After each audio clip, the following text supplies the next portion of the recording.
America's Voice family. Are you on Gettr yet? No? What are you waiting for? It's free. It's uncensored. And it's where all the biggest voices in conservative media are speaking out. Download the Gettr app right now. It's totally free. It's where I put up exclusively all of my content 24 hours a day. You want to know what Steve Bannon's thinking? Go to Gettr. That's right. You can follow all of your favorites. Steve Bannon, Charlie Kirk, Jack Posobiec. And so many more. And the best part? You can watch Real America's Voice right there on Gettr. Live. So join the conversation. Hop on the Gettr chat room. Engage with patriots who are just like you. Good morning, Gettr friends. We're breaking news, we're delivering the truth, And we're doing it on Gettr Every single day. So don't wait. Download the Gettr app now. Sign up for free and be part of the movement. It isn't just an app. It isn't just a social media platform. It's a community.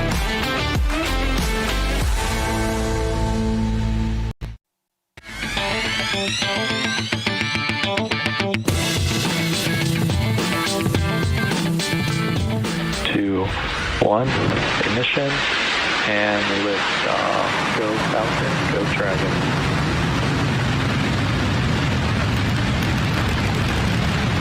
Liftoff. NASA's SpaceX 30-second commercial. All righty, folks, welcome back. Now, that was a look at the NASA and SpaceX launch of a Dragon spacecraft on a Falcon 9 rocket from Kennedy Space Center. This was the 32nd SpaceX commercial resupply services mission to the International Space Station. I was there. I was invited to cover it as media. I had to arrive there at 1:30 in the morning. Got no sleep. And waited till a 4:15 liftoff. Went off perfectly, went off on time, beautiful. And I'm showing you a little bit of video. Mad Dog, can you put the sound up on this one? Yeah, listen to this. It's just amazing, amazing. You can feel the ground rumble. You can feel your chest vibrating from it. And the sky lit up, completely lit up in the middle of the night. Went off at about 4:15, maybe 20, maybe 10 seconds, a little bit late just after the zeros came across on the T-minus clock. It was amazing. Just an absolute amazing liftoff. Again, that's SpaceX saving you taxpayers money because the rocket booster comes out. Should I have gotten into that NASA space outfit? I'm not sure. The rocket comes back, and SpaceX has it so that the rockets aren't discarded anymore, spending millions and millions upon millions, hundreds of millions of dollars, actually, and they're reusable because of SpaceX and the joint venture between SpaceX and NASA proving to be very, very successful. Also today, the Pope passed. Pope Francis, 88 years old, folks. He suffered a double pneumonia, which caused his death because it developed a stroke, which put him in a coma and led to heart failure. Though sick, the Pope did make an appearance at Easter Mass in St. Peter's Square yesterday and greeted thousands in his open-air Pope-mobile. Vatican spokesperson Matteo Bruni said the Pope will lie in state in St. Peter's, I guess will be placed in St. Peter's Basilica on Wednesday morning so that the faithful may pray before his mortal remains. Now, the way it works is it'll probably be a funeral Thursday or Friday, potentially Saturday. And then there's 8 days of mourning the Pope. And then they'll go back into the conclave and they'll get behind closed doors.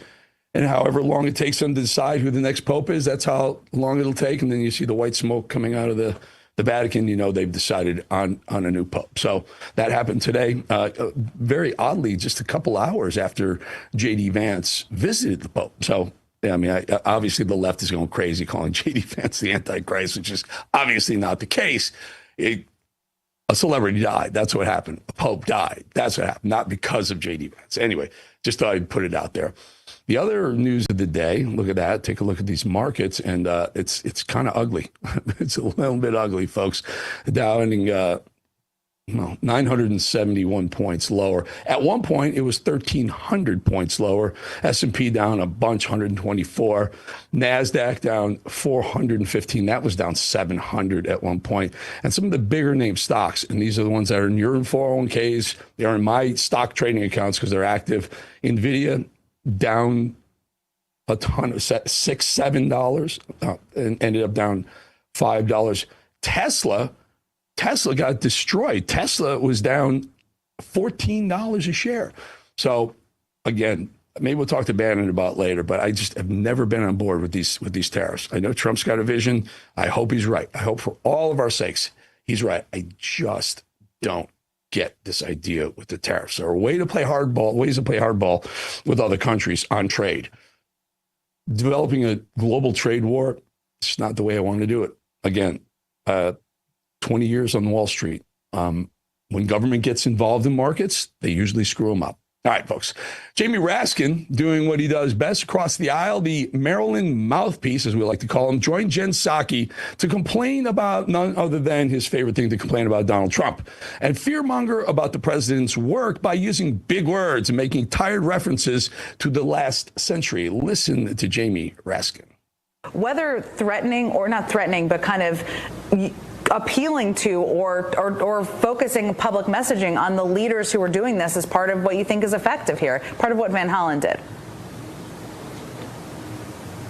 Yeah, well, I was very proud of my friend Chris Van Hollen for what he did, because he restored the humanity to this whole controversy that's going on, and he wasn't afraid, or he felt some fear, but he moved forward and he showed everybody, yeah, we can get on an airplane and we can go and face the problem directly. And then, of course, they've been lying about the trip and tried to stage some false margarita scene there. It's insane. This is one of those issues that you just wonder why the Democrats are picking this fight. I don't know why they want to do this. Again, it's what I've been saying all along. If Trump said, I love oxygen, Democrats would say, well, we don't like oxygen. You're wrong for loving oxygen, Mr. Trump. We're deranged.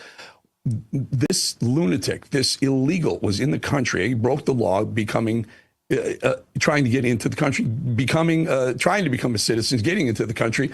And then when his own wife tries to get him arrested for domestic abuse 2 times, cops investigated. It was found that he's an MS-13 gang member.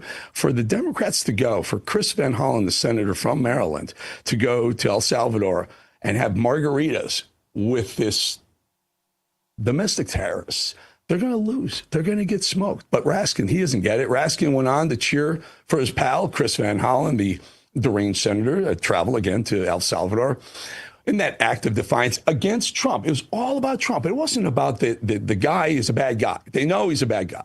It wasn't about that. It was just defying Trump. Listen to Raskin phrase and praise his friend who made a ton of noise, but really got nothing done. Yeah, well, I was very proud of my friend Chris Van Hollen for what he did, because he restored the humanity to this whole controversy that's going on, and he wasn't afraid, or he felt some fear, but he moved forward and he showed everybody, yeah, we can get on an airplane and we can go and face the problem directly. And then, of course, they've been lying about the trip and tried to stage some false margarita scene there. But look, President Bukele, who's declared himself a dictator, and the other tyrants, dictators, autocrats of the world have to understand that the Trump administration is not going to last forever. We're going to restore strong democracy to America, and we will remember who stood up for democracy in America and who tried to drive us down towards dictatorship and autocracy. So, no, you didn't stand up for democracy in America. That guy has no rights. He's not an American citizen. He has absolutely no right to due process at all. I don't know where you're getting. Chris Van Hollen stood up for he stood up for a terrorist. He stood up for a thug. He stood up for an illegal who came here illegally. His own wife wanted to throw him in jail. That's who you're standing up for, you clowns, you lunatic leftists. Raskin's comments lead me to my next topic. Van Hollen's shameless political stunt in El Salvador. Let's take a look, a little deeper dive into it. As if the trip and media coverage weren't bad enough, here's Van Hollen giving a press conference, and I guess he's sprinkling a little bit of fake emotion with his little act. Watch.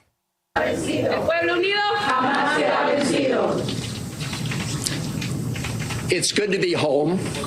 Yeah. Now we need to end the illegal abduction of Kilmar Arbego Garcia and bring him home too. Look, I'm a little sleep deprived, and I want to be as clear as possible about what this is about and what it's not about. So I'm going to read the remarks that I wrote on the plane ride home. As the federal courts have said, we need to bring Mr. Abrego Garcia home to protect his constitutional rights to due process. Van Hollen said he was a little sleep deprived. I think he's a little IQ deprived. Mr. Abrego Garcia, he is home in El Salvador. He's not home. His home isn't here. His home is in El Salvador. Stop it.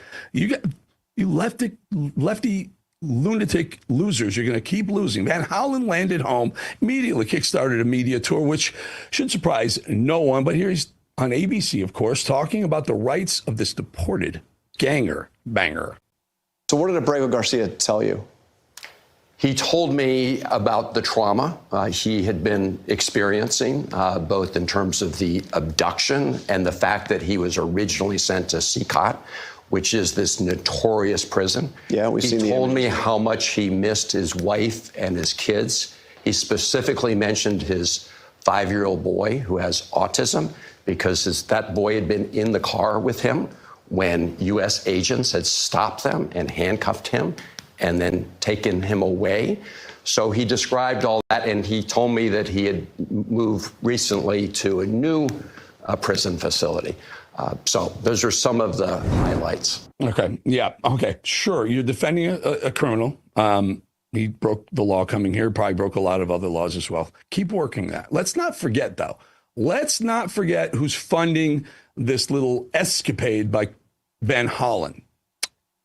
Trust me when I tell you this. Trust me when I tell you this. We, the people, are paying. The senator is aware that his travels are coming out of your and my tax dollars. And I can assure you, he doesn't care one iota. Who did pay for this trip? This was an officially cleared, congressional trip, cleared on a bipartisan basis.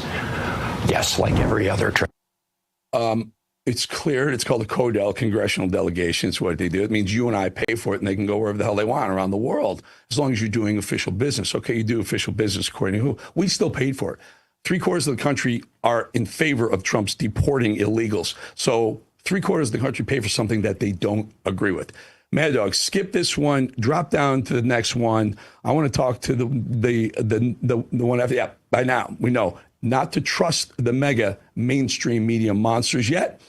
Listen to their slimy ways of covering up the truth, and they need to be continuously exposed. Now, here's MSNBC. Get this.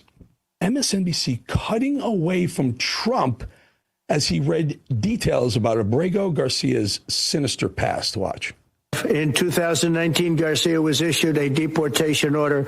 2 separate judges affirmed Garcia was a member of MS-13, which is a gang that may be even worse. We've been watching President Donald Trump there swearing in the new administrator of the CMS, the Centers for Medicare and Medicaid, Dr. Mehmet Oz, during this conversation. So, if you notice, Rab, we take the president's comments in full always. If he's speaking, we're going to take it.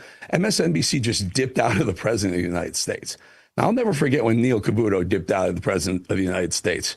We lit him up for that. I mean, he did that once, and look where he is now. He's retired. MSNBC dipping out of the...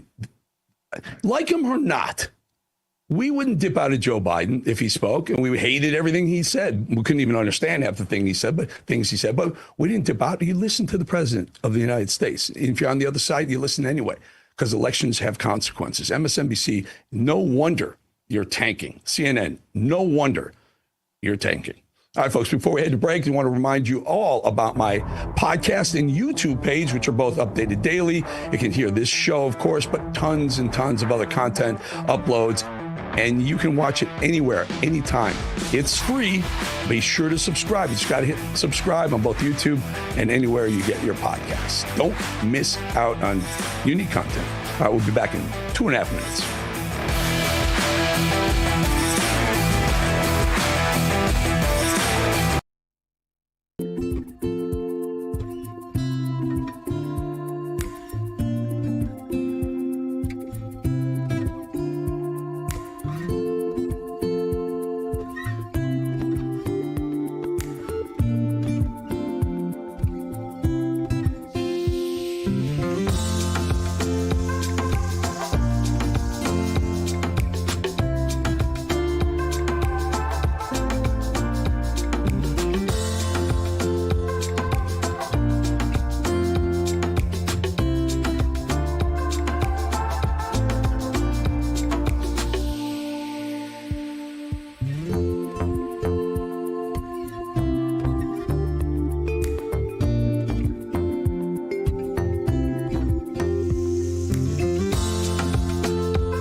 Well, that's Marco Island, Florida. Mad Dog, can you come on? Can I get the voice of God, Mad Dog? Yes, sir. Remember when you had it, Macro Island? I do. The spell check. Yeah. Yeah, it was a little bit of a spell check issue. I just have to ask you one question. Marco. Polo. Say Polo. There you go. All right, tax day may have passed, but for millions of Americans, the real trouble is just beginning. If you missed the April 15th deadline or still owe back taxes, the IRS is ramping up enforcement. Every day you wait only makes things worse, with over 5,000 new tax liens filed daily and tools they use like property seizures, bank levies, wage garnishments. That's right, they'll actually go into your paycheck and take part of your paycheck without you having a say. The IRS is applying all new pressure at levels we haven't seen before. Increased administrative scrutiny means collections are moving fast. The good news, there's still time for Tax Network USA to help self-employed, or if you own a business, doesn't matter. Even if your books are a mess, they got you covered. Tax Network USA specializes in cleaning up financial chaos and getting you back on track fast. Even after the deadline, it's not too late to regain control. Your consultation is completely free, and acting now could stop penalties, maybe even threatening letters, and surprise levies before they escalate. So you got to do one thing. Call 1-800-905-8000. 1-800-905-8000 or visit tnusa.com/RAV. You may have missed April 15th, but you haven't run out of options. Let Tax Network USA help before the IRS makes the next move on you. Well, the Supreme Court has temporarily blocked the deportation of Venezuelan migrants, citing a wartime law. Here to discuss this is host of RAV's Law and Border, Ben Berquam. Ben, it's got to be really, really, really disappointing for the folks that you travel with quite a bit. You travel with ICE, Border Patrol. It's got to be really upsetting when they hear this, a judge overruling the President of the United States in securing our border. Your thoughts? Well, we had 4 years of our government not doing background checks, our government not doing the due diligence that they're supposed to do to protect the American people, the citizens of this country. And now you've got the ACLU, the American so-called Civil Liberties Union, going in and protecting illegals. It is absolutely disgusting. You've got millions and millions of illegals here. Millions, hundreds of thousands, is not an exaggeration, of gang members here. And their focus is on stopping these deportations, saying that they're not getting due process. Well, excuse me. They didn't get the due process when they came in. They shouldn't get the due process when we send them back out.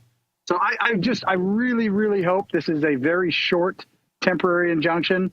But yes, as far as the ICE agents in the field, they're pissed. They just want to be able to get these guys out of our country. What due process? You know, what do you mean due? I mean, American citizens get due process because we're American citizens. That's call it what, the luck of the lottery of being born in America, or an anchor baby being born here on purpose. But with that, we are the people who have due process. We don't owe someone who illegally comes across the border.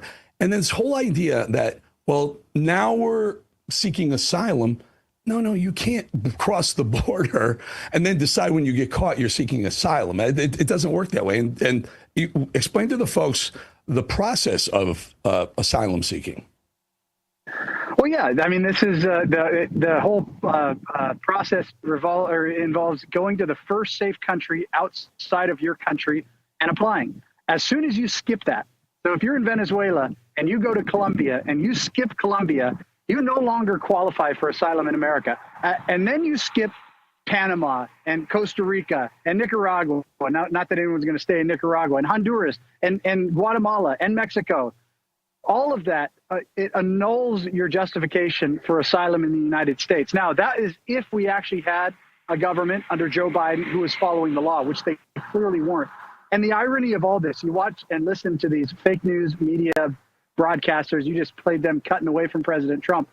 They didn't care when Joe Biden was breaking the law, was undermining our immigration law, and intentionally doing this. The whole point behind all of this, it wasn't an accident. The 4 years of Joe Biden, this was not accidental. They were inviting this invasion into our country. They intentionally didn't do background checks on these people. They let them into our country. And now they have the nerve to say these people deserve due process. They didn't deserve due process then. They needed to be processed and deported, but they sure as hell didn't need to be brought into our country. And now what President Trump's doing is actually trying to right that wrong. And you've got, unfortunately, some of these justices at least temporarily blocking it. Again, I hope it's a very short temporary injunction and this gets back on track very, very soon. But beyond that, the biggest problem we have right now, Eric, are these activist judges and these organizations, these leftist organizations that are putting foreign illegal aliens above American citizens and putting every single one of our lives in danger and taking away our rights. They're taking away the citizens' rights of this nation. You know how what's really disturbing about this whole exercise going on? They say, you know, the Maryland man. They keep calling Abrego Garcia the Maryland. No, he's illegal. Salvadoran. He's not a Maryland man. It's disgusting. The guy's wife tried to get him thrown in jail for domestic abuse. But here's the thing. All of a sudden, the world isn't looking for asylum. Now that they know that once we realize and Trump's going to send him back, they don't want asylum anymore. It's just absolute proof that this whole idea of offering asylum to 200,000-300,000 a month that Biden was doing was nothing more than just allowing them to right past them into the country. Yeah, no, this is the game. And so there's an industry around this. There are organizations, we've reported on all of them for years now. There are 9 primary asylum organizations. Catholic Charities is the tip of the spear, but Lutheran Social Services, Bethany Christian, Jewish Family Services, all of these organizations, along with hundreds of little ones like El Otro Lado, Pueblo Sin Fronteras, Central Sin Fronteras, all of these organizations are funded by illegal immigration. And so they are constantly looking for ways to undermine our legal immigration process and bring more illegals in. They are really the guiding light, the force behind the Democrat policy on immigration. And so the reason we saw so many illegals come in claiming fake asylum is they were all coached by these organizations on how to break the law and come in. Now you have a president and an administration that doesn't allow that law breaking. The world knows, the world got the memo. They got the memo when the doors were open. Now they got the memo when the doors are closed. The key, though, now is getting rid of the ones that they let in. Yeah. Not only that, but in closing this BS loophole with the NGOs, as you point out, Catholic Charities and other, one of the NGOs that did exactly that, they housed illegals, they hid illegals from ICE, is Judge Boasberg's own daughter, Catherine, which is insanely horrible. That judge is stopping deportations because it's against Trump's policy, and his own daughter is benefiting from the Biden era wide open policy. Real quick, I have 30 seconds. So can you comment on that? Just atrocious idea that a judge would do that. Yeah, anybody, first he should be removed from the bench, and anyone found aiding and abetting illegals should be prosecuted. And I don't care if they're a judge, an activist, an attorney, they all should be prosecuted. All right. You know what, Ben, we're going to leave it there and stay safe. And again, next time you're traveling with the good folks on the right side of the law, we'll bring you back in. Ben Bergquam, everybody. Yes, sir. All right, folks, before we go, a break, I just want to remind you one more time about my podcast and YouTube page, both updated daily. This show airs there, yes, but also brand new stuff that you don't see here. Gets a little colorful at times, the language, but so what? Subscribe. You got to hit subscribe on YouTube and anywhere else you get your podcast. Don't miss out. We will be back in 2.5 minutes with some really fun stuff. Kevin Sorbo, by the way.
I've survived accidents that should have killed me. When I started this, my pain level was between 7 and 8, 24/7. I had chronic pain, was not getting any relief. And I did quite well, I would say. Now it's at 3 to 4. The other thing is no more blood pressure medicine. I actually don't take any medication anymore. But the biggest thing for me is attitude change. But the tools that I've gotten from here has changed my mindset, has changed how I go forward. And the people around me are the ones who comment about it. So that's what I'm encouraged by. I'm not changing nothing. Welcome back, folks. That was a look at a very, very happy, energized health client. It's true. Chronic pain can wear a person down. Believe me. Talk to me about pain. Talk years of sports. Let's talk pain, not just physically, but emotionally and mentally. Here to tell us how to reduce and possibly eliminate chronic pain is founder of Energize Health, John Jubilee. John, really good to talk to you. This is such a huge topic for folks. Huge topic. The pain management industry is blowing the doors off of spending in people's wallets and whatnot. Tell us about what you've discovered, possibly a way to eliminate long-term pain. Well, first of all, I just want to say I completely empathize with those people because I was those people. So 27 years ago, I had more than 10 years of chronic pain, bone on bone, and both my knees, hypertension, all the aches and pains that we all have. And unfortunately, we all get brainwashed into thinking that, well, this is just my life now. So I just go grab the Tylenol and go grab some more Tylenol and grab some more Tylenol, and this is just going to be my life because we've all been brainwashed that we can't alleviate it. But the good news is 28 years ago, guess what, guys? This is a doctor's, dozens of doctors use this quote. They say, John, you cracked the code. You cracked the code on health and wellness and on alleviating pain. Through intracellular hydration, you can push out all your inflammation. And that is the root cause of pain, Eric. And so the joy of my life is helping people to live a life they never thought they could live again. And a lot of professional athletes, by the way, that had elbows and hips and knees and ankles and wrists that they thought would never be the same. But today they're living pain-free. And the people that are listening, so can you. You can have a pain-free life. You can have your best health and a pain-free life for the rest of your life. Yeah, and pain, I guess, has a way of isolating people and relationships and whatnot. Now, how do people deal with it? How is intercellular, you reduce inflammation? I'm telling you, brother, I have a shoulder, played professional baseball. I have a shoulder they want to replace, and I just don't want to have the replacement. I got to try the program. No, well, look, so this will be documented because this is on film. I will 100% guarantee you, 100% guarantee all the inflammation will be gone. You have your own stem cells, Eric. You have your own stem cells that are in that shoulder, and intracellular hydration will activate your own natural stem cells, inside out transformation at the cellular level. You will not have to get your shoulder replaced. Your doctor will be amazed. Your doctor will document that, oh my gosh, you don't need a shoulder replacement anymore. That's what happened with my knees and thousands of our other clients, knees, shoulders, hips. They didn't need to go get a replacement because they got healthy at the cellular level, and that's what can happen to you and to your listeners. We're going to do this, John. We're going to do it. I appreciate your time, my friend, and I will get with you and see if we can work it out. Appreciate you, John Jubilee, everybody. Thank you. All right, folks, my next guest, not only an actor, not only a producer, not only a director, but he's also a family man who believes in inspiring audiences through uplifting faith-based stories. He's a champion for Christianity and Christian values and family unity. I'm happy to have Kevin Sorbo back with us today. Kevin, let's call it serendipitous booking. You were coming on. We lost the Pope. I'm Catholic. We lost the Pope today. What are your thoughts on it? And there are a lot of people like me who are probably saying, just didn't like the way the Pope was using let's call it the pulpit to move some woke ideas. Yeah, I'm not Catholic. I grew up Lutheran, typical Minnesota boy, second generation Norwegian, but then I became a Calvary believer. So it's all the same God. But I was sort of interested what this Pope was doing. He was far more liberal than any other Pope we've ever had. And I know that he's appointed quite a few of the other, priests around him. So we'll see what happens in this election. That'll probably take place in the next 2 to 3 weeks. But go ahead. But it's interesting. It's fascinating. We'll see what happens with it. I was very fortunate. I shot a movie in Malta years ago, and it was I had a 3-day weekend off for Easter. So a couple of other actors and we flew from Malta into Rome just to be there, just to see the Pope come out and give the sermon, give the Easter service. So just that, to me, there was an amazing bucket list, a part of activity to be part of. It was wonderful.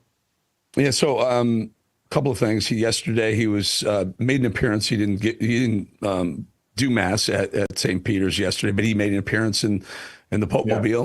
That the plexiglass Pope Mobile. Met with J.D. Vance, and a couple hours later, he from pneumonia to a stroke to heart failure, he passed. I just was told that Trump will attend the Pope's funeral. Oh, that's amazing. The guy goes everywhere. Let's face it. I lived like 15 minutes from Mar-a-Lago. I've been very fortunate.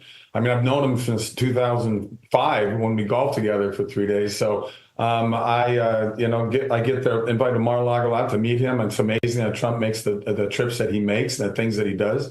I think it's a godsend, as you know, that he got elected back in there again. And I think it's great that he's going to do it. I think it shows a lot and shows a lot of character for the man as well.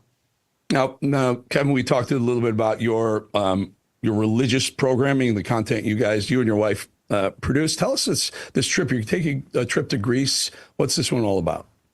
We usually take a group of people to Israel every year. We follow in the footsteps of Jesus. This time around, we're going to follow in the footsteps of Paul. Apostle Paul through Greece. And we still got 7 spots open if people want to join us. It's going to be amazing. 12-day trip. It's September 17th through the 29th. Go to sorbostudios.com. Sorbo, my last name, studios.com. And click the news and events on there. Scroll down and get all the information on the trip. It's going to be amazing. And just because I played Hercules for 7 years, the last day of the event, we're going to go see Mount Olympus. Got to throw that in there. All right. So is there a resurgence of religious programming, religious content production now? And I'm specifically speaking about since Trump took over. I mean, we went 4 years where it felt like religion and faith and spirituality had just vanished. The country feels, am I misreading it, that there's an interest, a renewed interest in your type of content? Oh, no question. I've got 4 new movies coming out this year. I've got 2 are secular movies or action movies, and 2 are very faith-based. I've got 3 wonderful documentaries coming out. I spent 3 weeks in Israel through archaeological digs. We traced the flow of the Ark of the Covenant. That's called The Quest for the Throne of God. I've got an amazing one coming out on the Last Supper called Eating with the Enemy. They'll be out in about 3 months. And I think it's growing more and more all the time. There's a lot of independent producers out there. Hollywood's not doing it, that's for sure. They want to keep putting out the stuff they're putting out there. And I love the fact that people are saying enough for Disney, because I think their latest woke reincarnation of Snow White's going to lose about $300 million for them. But we'll see if that wakes them up. I mean, they seem to be hell-bent on putting movies out like this that just have it's just this weird thing that they just want to hang on to this anger and hate and divisiveness, and we're fighting back, and I think we reached a pretty good tipping point with not only movies that I'm doing, but the movies other independent producers are doing. Yeah, and Angel Studios all of a sudden has bubbled up or risen to become a pretty major player in Hollywood, right? Yeah, I mean, they're huge. I mean, their biggest thing, the outtake was The Chosen, obviously. Dallas Jenkins was actually the first faith-based movie I did with Dallas called What If? And I know a lot of fans out there, some movie God's Not Dead. In my mind, What If is a much better movie. And after all these years, after it was in theaters back in 2010, believe it or not, in August, they're going to reintroduce it into theaters again in this year in 2025, What If? So once again, Sorbo Studios for all that information. Great. Kevin Sorbo, really good having you on, my friend. Talk to you again very, very soon, friend. Always good. I appreciate you guys having me on. And remember, Patriot, go for it. We'll love it. It's the right audience for that, sir. Kevin Sorbo. All right, folks, we'll be back in about 2.5 minutes.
Fajardo, Puerto Rico, folks. Now, that is a really interesting place. On the backside of the island of Puerto Rico, most of the, El San Juan is on one side. The American hotels are next to El San Juan. On the backside is Fajardo, and they have a really interesting thing on that side. There's luminescent algae. So you can like go out in a boat. You can go out and they have these clear bottom kayaks, and the water lights up at night. It's fascinating. It's really cool. Well, today, day after Easter, a moment of change, of rebirth, new beginnings, folks, right? How fitting then for the founder, that founder and figurehead of the evil World Economic Forum, finally officially stepping down from his post, Klaus Schwab. After 55 years of trying to destroy humanity, Klaus Schwab is finally officially gone as the head of the WEF, or we call it the WEF. For years, he told us about his dream to make us eat bugs. Remember that? Want us to eat bugs. I'm sure he's eating filet mignon, but he wanted us to eat bugs. He created the World Economic Forum to try and control how we govern, how we live, how we eat, and how we spend. And the operative word is control. They wanted control over everything. And every January, the New World Order would descend upon the snowy mountains in Davos, Switzerland, to meet Klaus Schwab, the world's elites, taking their private jets and motorcades to drool over a net zero future. Private jets and motorcades to drool over a net zero future. I don't know, they ate filet mignon and salmon. With undertones of wanting to rule the whole damn world, Klaus Schwab pretended to be a visionary, and the Great Reset was his way of trying to control and govern the entire world using our money, without having a single person vote for him ever, unelected, right? And what's crazy about this, he told us this was his plan every step of the way, and we still let him get away with it. Listen. We face the backlash of millions of people, particularly in the West, who feels that globalization is not working at their advantage.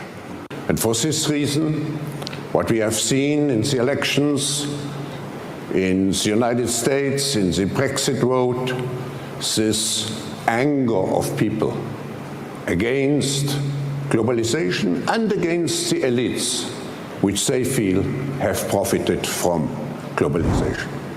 Yep, he's gone. That clown is gone. A slingshot in the heart of globalism. But the world that he and his New World Order soldiers worked so hard to create has long been set in motion. And it's not that easy to just get rid of it overnight. The push for globalism is still a dark, heavy force that lurks both where you and I expect to, and also in the deep corners you'd at least expect, even some of them right here domestically at home. Whenever we see terms again and again in the mainstream media uttered by the leftist machine, the deep state swamp, that's not a coincidence. When Joe Biden peddled his so-called Build Back Better BS plan and wouldn't shut up about it in between his many naps, no coincidence there. In their world, there are no coincidences. Orders come from the top and they're carried out.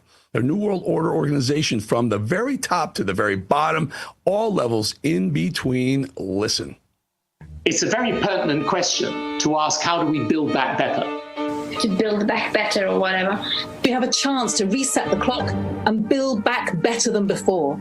To build back better than before. Remember the terrible damage of COVID as we try to build back from this global pandemic. Joe Biden calls it Build Back Better. Build back better. Building back better. To do things differently. To build back better. We're going to build it back better. And build it back better. It's my plan to build back better. Start taking all the problems that have been created in education, mental health, and start to build back in a positive way. I have launched a booklet called Build Back Better, Britain After Coronavirus. It's about building this country back better. Build back better, they said. And in the better part, the plan only means one thing. It's their vision. Notice how Joe Biden picked up on that globalist Build Back Better theme. Those orders come from places like the World Economic Forum. Build back better. It's all part of their Great Reset. The COVID pandemic was a convenient way for them to do just that. Control everyone through fear. Stop dissenting voices. Shut down and rebuild economies and cities in their vision. assist in depopulation, and start all over fresh in their own vision for the world. How do I know this? Well, that pesky thing, the internet, that pesky thing, I know it because they told us so.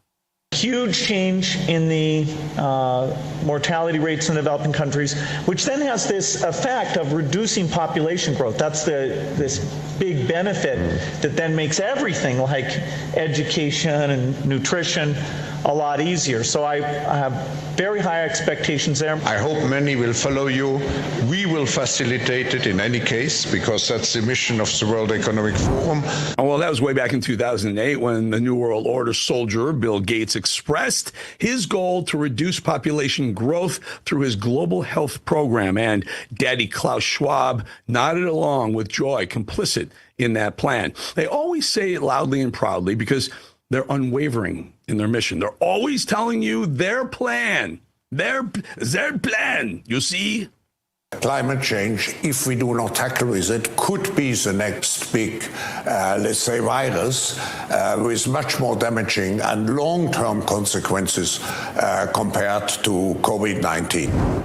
Well, they couldn't get it done with COVID, so climate change is the next thing. And if that doesn't work, don't worry, because the Great Reset had many parts to its evil plan, and Herr Klaus never failed to reveal them. If a global pandemic doesn't work the way you want it to or the way they thought it would, there are always other ways to carry out the agenda, like getting right into governments. That we penetrate the cabinets. So yesterday I was at a reception for Prime Minister Trudeau, and I know that half of this cabinet, or even more, half of this cabinet, are actually young global leaders of the World Economic Forum. See, we need to penetrate these cabinets. Half or more of the cabinet are ours, Klaus Schwab said. Theirs. Who elected that guy? No one. But hey, who needs elections anyway? Klaus Schwab believes there shouldn't even be any elections. And how do I know that? Well, what is it? Oh, man, that darn pesky thing. The internet, and he told us so himself. The next step could be to go into prescriptive mode, which means you do not even have to have elections anymore, because you can already predict, and afterwards you can say, why do we need elections? Because we know what the result will be. Pretty scary, folks, right? Pretty damn scary. That's what I mean. And just because the figurehead is gone doesn't mean the movement is gone with him. As we can see in plain sight, it's hard to undo a movement so long in the making with so much money behind them. Those are wealthy people. George Soros, the billionaire, has his progeny, Alex, well-trained and ingrained with the leftist elite. The swamp is holding both senior and junior near and dear within their twisted organization. Both Soroses, the judges they own, the district attorneys they control. Their system is well in place and clearly remains a well-oiled machine that can't stop and won't stop. And the same goes for the very top brass of the so-called New World Order trying to create the Great Reset. Today, President Trump took to social media and, as he so often does, said the thing that needs to be said out loud. The world will not be destroyed because of those who do evil, but because of those who sit and watch it and do nothing to stop it. Trump's right. Well, it's actually a quote by Albert Einstein, but it's good to hear it coming from the president anyway. Make no mistake about it. The World Economic Forum, pure evil, folks, pure evil. Klaus Schwab stepping down, symbolic at best, but he was just the face. He was just the face of the machine that is the New World Order. What we have to confront is a deep, systemic, and structural restructuring of our world. And this will take some time. And the world will look differently after we have gone through this transition process. Just because Klaus Schwab leaves doesn't mean it's over. It just evolves in the face of the growing MAGA movement. Someone else will pop up. The growing resistance around the world. Klaus Schwab resigns, and then someone worse comes along to penetrate the cabinets. Mind blown, folks. Mind blown. Penetrate the cabinets. We have half the cabinets. Or make us eat bugs to save the freaking environment, right? We are in the beginning of a mass extinction, and all you can talk about is money and fairy tales of eternal economic growth. How dare you? Thank God we got my favorite clip of all time in Greta Thunberg saying, "How dare you?" Teary-eyed Greta. Sorry, Greta, but your boy Klaus is out. No fanfare, no speech, just bye-bye. There's nothing left to say, really. He's been saying it all along. You will own nothing and you will be happy. We, New World Order, globalists, will watch you through a digital ID. The world will be run by BlackRock. The future is what I call stakeholder capitalism, which is combined with a social responsibility. But as always, we need to ask ourselves why. Why now? Why did Klaus Schwab choose right now to step down? What's coming? What do they have up their sleeve? What are they afraid of? The era of Klaus Schwab may be over, but make no mistake about it, the World Economic Forum, it's a cult, and it's alive and well. The Great Reset just lost its face, but the agenda lives on. Beware. 2.5 minutes, Bannon's on the backside.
Well, there it is, Hawaii. Never been there. Heard it's beautiful. It's amazing. Honolulu, Waikiki Beach. Is that what you said? That's what they're telling me. All right, welcome back. Let's bring in my favorite time of the day, by the way, folks. My favorite time of the show, my favorite time, because I learn something every day, and I hope you do too. Stephen K. Bannon joins the show. Steve, I know we want to talk about the Pope, but can we just do this very quickly? The guys put together a couple of headlines. This article came out about Hegseth by the New York Times, suggesting that he may have added his wife to a text or something. something I see absolutely no big deal whatsoever. But here's what's interesting. These lunatics on the left, the media, they own the puppet lunatic media on the left, just jumped on top of the story. Hegseth is on short to go, and internally they're trying to get rid of Hegseth. I mean, article after article, and it's almost like they got together and said, let's just get rid of Pete Hegseth with no facts behind these claims. I will tell you, I believe that Pete Hegseth is going to be the Secretary of Defense for maybe the full duration of Trump's term. Your thoughts? We went through this on the confirmation. We had to go fixed bayonets on War Room. They were 45 minutes away from getting rid of Pete Hegseth on that Thursday, replacing him with Ron DeSantis, and the War Room posse and the Rev audience just rose up and said, Pete's our guy. We had his back for the entire confirmation hearing.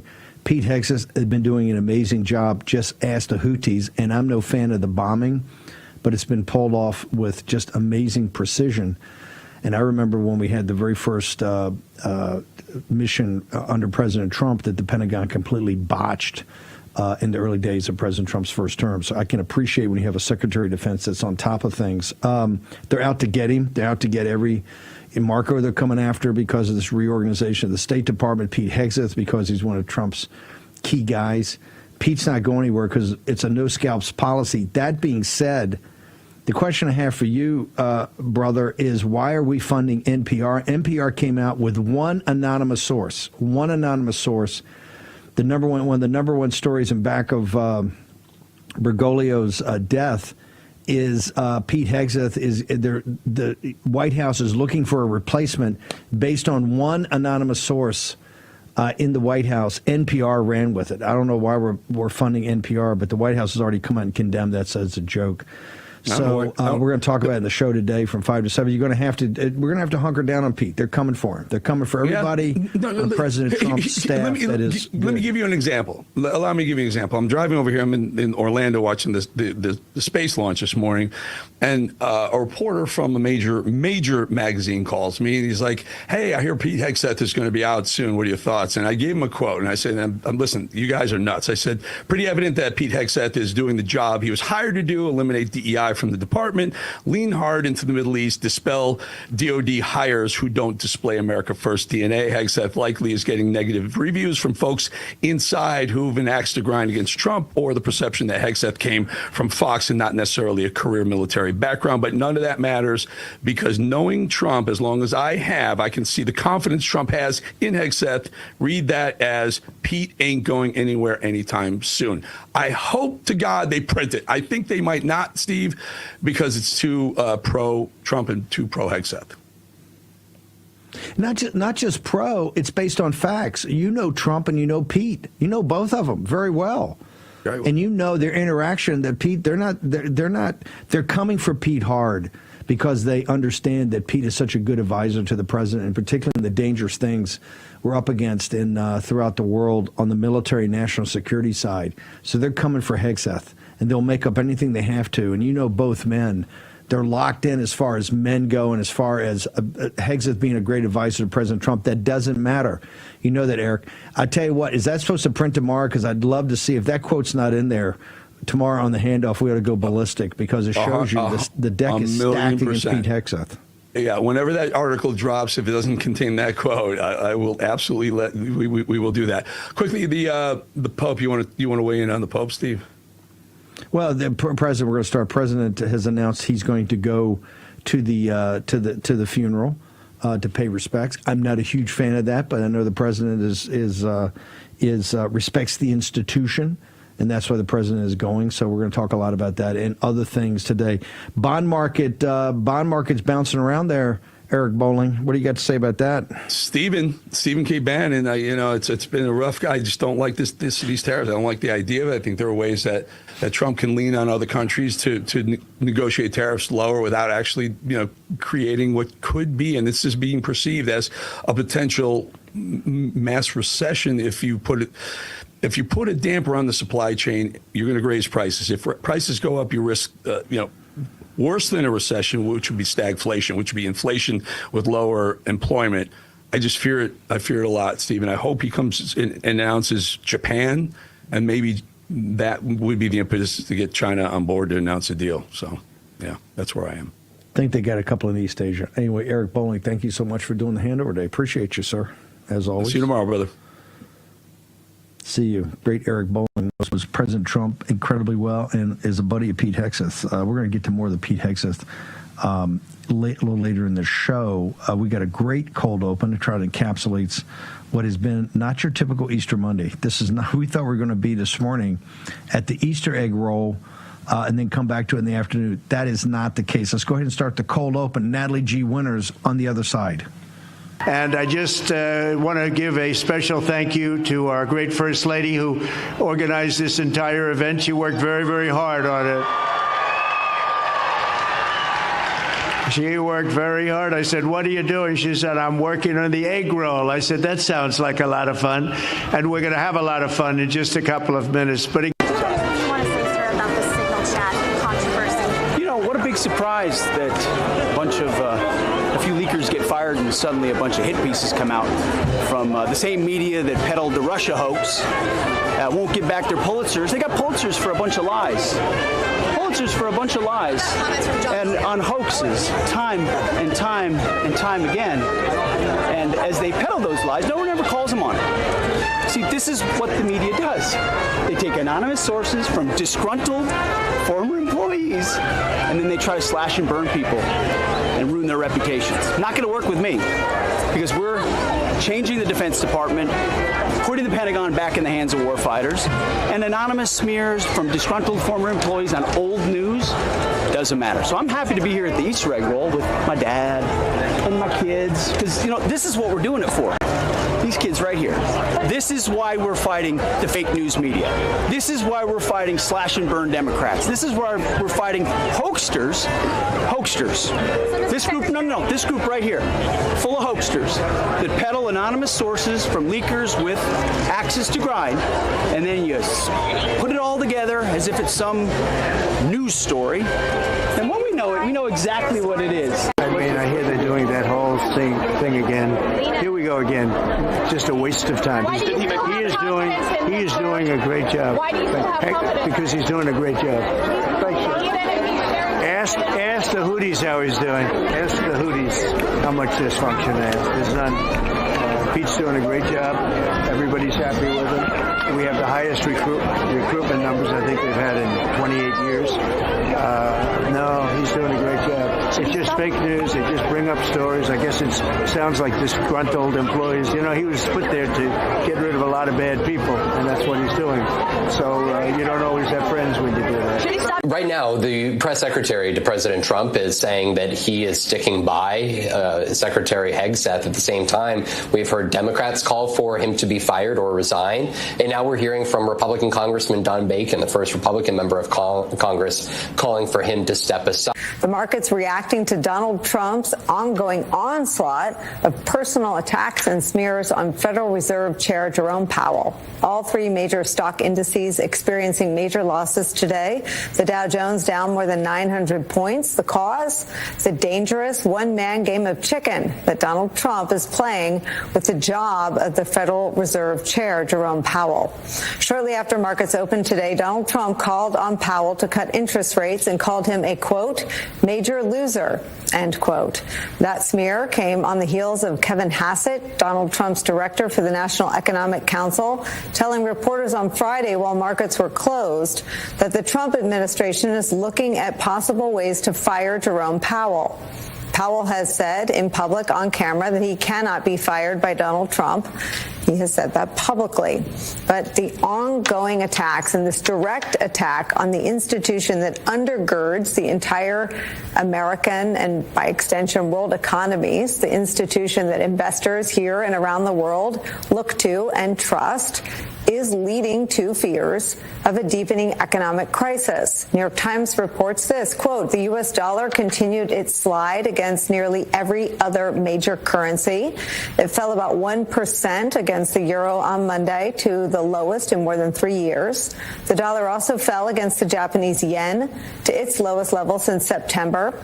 The trend is even more stark against some other currencies. The dollar at its lowest it has been against the Swiss franc in more than a decade. Senator, we are almost out of time, but as you know, tensions have been mounting between the president and the Fed chair. Would you support President Trump removing Jerome Powell as Fed chair? I don't think any president has the right to remove the Federal Reserve chairman. I think the Federal Reserve ought to be independent. I think that Jay Powell and President Trump need to sit down and once again have a hug and a cup of hot cocoa and work it out. My experience with Jay Powell is that he's got tiger blood. He's going to do what he thinks is right. And he's not going to go down in history as the Federal Reserve chairman that allowed inflation to become wild as a March hare. And he's going to do what he thinks he's got to do. I just signed an executive order putting the flags of our country, all of them, all federal flags and state flags, at half-mast in honor of Pope Francis. So he was a good man, worked hard. He loved the world, and it's an honor to do that. We do want to mention here, we're just learning here at CNN that President Trump will attend Pope Francis's funeral. That just posted on his social media. This is the primal scream of a dying regime. Pray for our enemies, because we're going medieval on these people.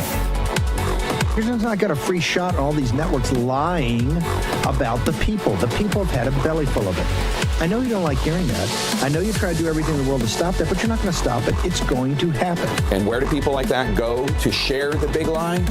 MAGA media. I wish in my soul, I wish that any of these people had a conscience. Ask yourself, what is my task and what is my purpose? If that answer is to save my country, this country will be saved. War Room. Here's your host, Stephen K. Bannon.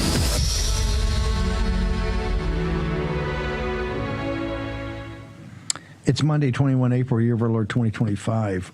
What a day. Easter Monday. You think it might be a little low key? We're gonna watch the egg roll, the Easter egg roll. I don't know. That was a story in of itself. I think 40,000 want to give a hat tip to RAV, to Real America's Voice. Great coverage of the pool camera today, which is an honor in and of itself, particularly for a network that's fledgling, a new network, last couple of years. But a big voice in MAGA punches way above its weight. So in every different direction, everything President Trump's trying to do, they are maximalist right now and coming for President Trump to try to stop him. There's no other way you can say it. Whether it's the courts, that's the one way they found. The courts, the media, the financial community, the bond market, the color revolution in the streets. You can take anything, you can take any vertical he's working on, whether it's mass deportations or his action as commander-in-chief, everything about the unitary theory of the executive, or Article 2, as Mike Davis calls it. His responsibilities and his fiduciary responsibilities under Article 2 to perform. So everywhere we have, this is a 30-front war. And we would love to narrow it down to a handful, but you can't. There's so much going on, and some is not enough. The great Tom Fitton is out there, and for Cash and Bongino and Pam Bondi, we say this as colleagues that want to assist, that a sense of urgency about these investigations, about the deep state. It's because we've got to get it done now. And that is so much what's coming after President Trump still. Pete Hegseth, who's a good man and a fighter, has already instilled kind of a warrior ethos in the military, if not in the Pentagon. The Pentagon and the military, two different things. To what they call manage or run the building is very difficult.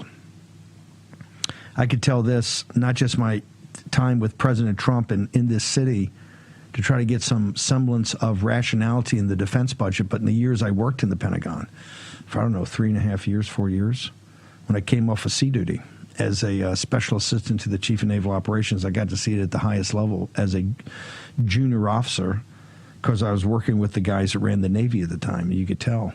To control that, and that was back in 1981 under President Reagan, who went out of his way to support the military and really rebuild the military after the Vietnam War, and eventually took down the evil empire through a series of just brilliantly coordinated actions.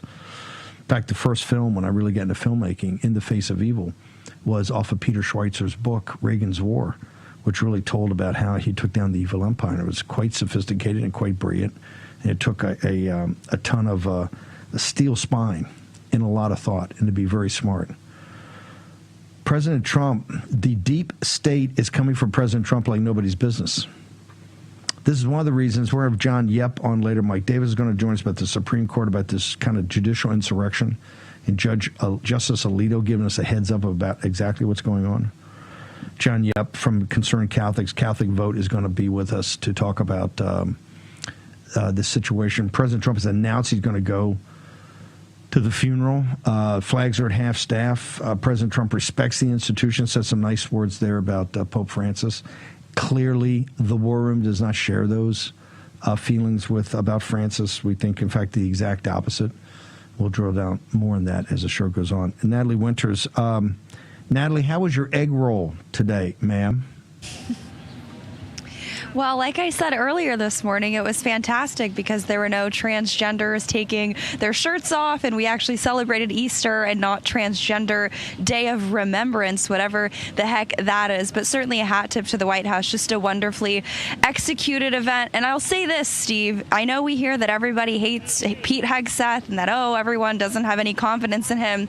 Of all the administration officials that I saw earlier this morning walking around, he had the longest line of people, even kids, wanting to get pictures with him, wanting to meet him, and you could just see, which I think is reflected in the fact that we have, the highest recruitment in 28 years, morale is up, physical fitness is up, people like him, and despite the legacy media's best efforts, he's popular.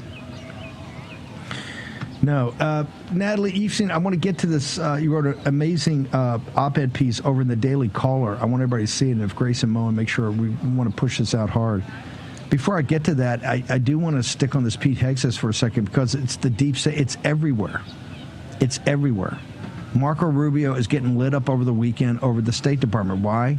Secretary of State Rubio has come up with a plan that President Trump signed off on to basically start to deconstruct the State Department and take down the kind of statutory limits like Carrie Lake's doing over VOA.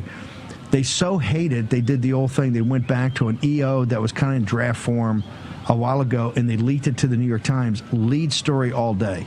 Marco Rubio and Donald Trump destroy State Department. Pete Hegseth destroying their watchword there is it's out of control. It's spinning out of control. Chaos in the Pentagon. Derek Harvey shows up for onboarding, just the meeting, the preliminary meeting to onboard this morning. CBS News, Jennifer Jacobs, who's a great reporter, White House correspondent, used to be White House lead correspondent for Bloomberg. She's got the scoop, the exclusive that literally the NSC had dictated to her about Derek Harvey. And then the whole city is, in the intelligence community, oh my God. And the headline is MAGA-friendly intelligence officer goes in to rebuild the NSC with MAGA-friendly types. They have thrown down so hard, Natalie, on stopping Trump at every aspect. The deep state is coming after him, are they not, ma'am? Well, I think if there's anything we've learned from every single battle against congressional Republicans and CRs, whenever you hear them attacking you as spreading or fomenting chaos, right, the C word, that's something they love to hurl, not only do you know that it's probably an op coined by elites, they're trying to make us scared of something that we really shouldn't be scared of, but more importantly, the chaos is welcomed chaos. It's joyful chaos. It's the destruction of the military industrial complex and the strengthening of our military with patriotic values and not DEI. We can get into, I think, the context, who's attacking Pete Hegseth after the break. But anytime you hear chaos, you should know these are the same people who want unity after President Trump was shot. I'll take chaos. I'll take chaos every day. Chaos with a capital C. Okay, short commercial break. Powell, the Federal Reserve Chair, the central bank, they're all over defending that. President Trump, I don't know, Hassett, his head of National Economic Council, which is the equivalent of the NSC on the kind of the economic side, told the media, hey, we're looking at some alternatives. You never know. We're going to check it out. It's like running in 2028. Where there's a will, there's a way. That's what we say here in the War Room. Gold finished at $34.40. Can't deny. Got to give you the facts. Dollar is down. I think purchasing power of the dollar is down 11%. Dropped, I think, 1% today. Gold is trading like a penny stock. Kind of on fire. Learn the process, not the price at Birch Gold. Take your phone at Bannon 989898. Text it today. Get the ultimate guide for investing in gold in the era of Trump. Short break. In America's heart.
Court has ruled against the Trump administration once again on the issue of deportations.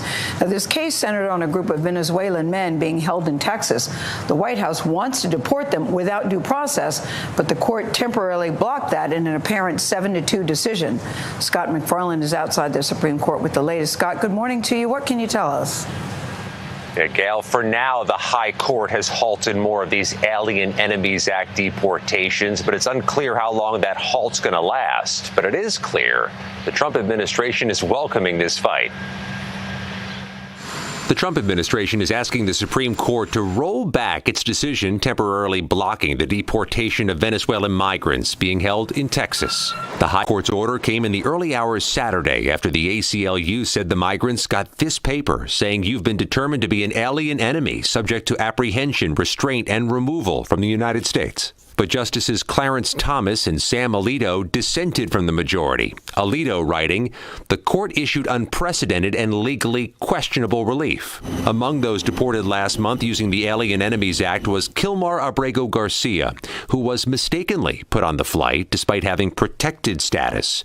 Maryland Senator Chris Van Hollen met with him last week. I was there to make sure that he was still alive and check on his health. Sunday, Van Hollen dominated the airwaves, blasting the Trump administration for defying a Supreme Court order to facilitate Abrego Garcia's return. My focus is not on one man. It's on making sure one man's rights are secured so that we can uphold the rule of law. The administration continues to argue Abrego Garcia is in Salvadoran custody and denies it's defying the court. I stand by the fact I think we did the right thing here. We removed a public safety threat, a national security threat. While some Republican lawmakers acknowledge the mistake. The administration won't admit it, but this was a screw-up. Mr. Garcia was not supposed to be sent to El Salvador.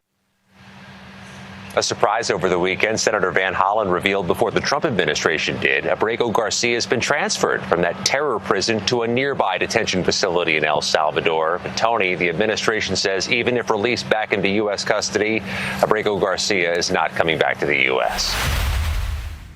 Yeah, I'm not crazy about the not being a CCOT.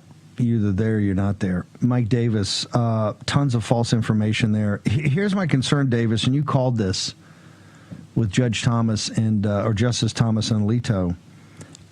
Is there a civil war? First off, it was released at 1 o'clock in the morning on something that's important. That sounded odd. Number two, I'm not sure. I'm not a lawyer. I don't pretend to play one, although I've got a major case of a review en banc at the appellate court. It sounded odd. It didn't. It seemed like there were some pieces missing. And then he had Alito come out with this kind of sharp edge through a couple of elbows on his, and that's not really his style that much, I don't think. Are we brewing a civil war on the Supreme Court about the direction of this country and the direction of the Trump presidency, sir? This is a very disappointing ruling by the Supreme Court. Now, remember, it's just a temporary order saying that the government can't ship out these Tren de Aragua and MS-13 terrorists until the court further rules. But I don't know how the court even thinks it had jurisdiction to do what it did late on Friday night, on Good Friday. You had these ACLU plaintiffs who essentially put a self-imposed deadline on the district court in Texas, giving the district court 45 minutes on Friday to rule. And then the ACLU moved forward with an appeal to the Fifth Circuit, which divests the district court of jurisdiction. And then the Fifth Circuit has indicated it was getting ready to rule on this matter. And then the Supreme Court used the emergency docket impermissibly. They didn't have jurisdiction to issue this stay under the All Writs Act. I mean, Justice Alito's opinion is spot on, that the opinion that Justice Thomas joined, to me, it is a total head scratcher that the three Trump justices who made many assurances to the Trump administration that they're going to be constitutionalist and originalist and they're going to follow the law. I don't think they did that on Good Friday. I don't think they did that when they failed to join this opinion. So you have to ask why. Why was there such lawlessness and cowardice by the Supreme Court? And this is a very important question, because this goes to the heart of the Supreme Court's legitimacy. President Trump campaigned on the fact that he is going to secure our border and he's going to deport illegal immigrants. They are all criminals, right? He's going to especially focus on Tren de Aragua, foreign terrorists, and MS-13 gangbangers. And President Trump is doing exactly what he promised American voters he can do, and he's following the law. It's these lawless judges on the district courts and now the lawless judges on the Supreme Court who are just making up the law as they're going. They're essentially becoming judicial activists, telling the president that he has to halt planes. How long are they going to hobble the president in his ability to get these foreign terrorists the hell out of our country? What process is due, and why are we so concerned about Tren de Aragua terrorists? Why can't they file habeas petitions? So here's the bottom line. This is what President Trump needs to do. He needs to round up all these illegal immigrants. He needs to detain them in Texas or Guantanamo or wherever he wants to detain them, and then they can sit in that holding pen until the Supreme Court figures out what due process is due to these people. My concern is you're the constitutional lawyer. You come on, you do an amazing job. You worked there. You were a clerk there. You were the guy that got us got people through. You worked for Grassley for years. You know the power politics of it. Here's my concern, brother. Is the Supreme Court starting to get rabbit ears? Are they starting to listen to the firestorm that's outside? Because the only way they're stopping Trump right now, to delay is to deny. They understand the federal courts, and this is just going to get them. You're going to see, just when we came on here, Harvard dropped a suit against President Trump. You're now going to see dozens of suits every time we do something, because people feel that the Supreme Court blinked. They feel that the Supreme Court is saying, we don't want to touch this, right? We want it to go away. Am I wrong there, sir? No, you're not. It depends on how they recover from this. They blinked when they let Judge Oli, this Biden judge who got jammed through in the lame duck session after Trump won the White House and Republicans won the Senate. They jammed through Judge Oli, who's still a Canadian citizen, by the way. I don't know how the heck that happens, but this guy sent $2 billion out the door under a temporary restraining order where President Trump could not do a national security review to make sure we're not funding Hamas terrorists in Gaza, right? So that's where this activism really went on steroids. The Supreme Court blinked, and they blinked again on Good Friday because somehow they think it's acceptable to tell the President of the United States through an all writs act where they don't have jurisdiction that he can't deport Tren de Aragua terrorists. And I would say this, if the Supreme Court in 2023 wrote an opinion authored by Justice Brett Kavanaugh that essentially said that Joe Biden has the discretion to give amnesty, to not follow our immigration laws. Now, they'll come up with a better legal way to say it, but that's essentially how he ruled, that the president has the discretion to how he wants to handle immigration, right? So if Joe Biden had the discretion to let in 15 million illegal aliens who have robbed, kidnapped, raped, tortured, and murdered women and children in this country with Tren de Aragua and MS-13, but President Trump does not have the discretion to reverse that and get these people the hell out of our country, we are going to lose our country. If the president cannot secure our border from MS-13 vicious gang members and Tren de Aragua foreign terrorists who are working with Venezuela to sabotage our country, if the president at a minimum cannot get rid of that tiny slither of these 15 million illegal immigrants, we're not going to have a country left. No, check right now. Find out when that came across. President, I think, just put something up on True Social. I'm going to get to in a second. So I'm going to juggle some people. We're going to let you go. Mike, I want to get this up and confirm that just came across. Mike, I want to get back to this in a second because I think the president just put something on True Social I want to read to you. I want to go to what's happening in D.C. courts on taking down the oligarchs. This is a historic week. If nothing else, a historic week. We have the Justice Department on top of Google in two separate major cases, and you've got the FTC on top of Facebook, and this is all to basically take these massive companies apart. How do we stand this week, Mike Davis?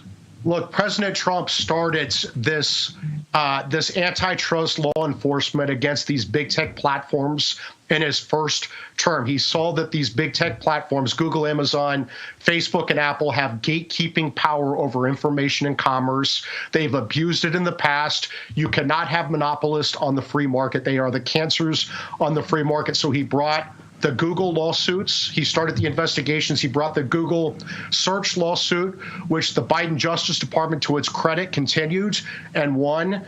You have the President Trump brought the online advertising monopoly lawsuit against Google, which is the lifeblood for Google. That's the most important one. And President Biden continued that. President Trump, under Gail Slater and Pam Bondi, just won that trial last week, and now we're in the remedies phase. We have Andrew Ferguson, President Trump's FTC chairman, has Meta in trial, Mark Zuckerberg in trial to divest Instagram and WhatsApp from Facebook because that's an illegal monopoly. So it's really important. I give President Trump great credit. He is fought off the critics, and he is continuing these lawsuits that he started. He's going after the oligarchs. It's flat out. Don't give me the oligarchy tour on a party that has done nothing but build up the oligarchs. Trump filed Facebook in the closing days of the first term Lena Khan, the great Lena Khan, made it actually a better suit and passed it on to Ferguson, and he's drilling it, man. You talk about bringing the country together. How could you bring the country together? Mike, hang on. Major announcement by President Trump on Truth Social. We're going to hold Mike Davis over for a few minutes as we go through it. Even as we were doing the segment, the President of the United States came out in full support of the Mike Davis War Room angle of attack on this. Short commercial break. John Yep, traditional Catholic, and Natalie G. Winters. All next in the War Room.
Here's your host, Stephen K. Bannon.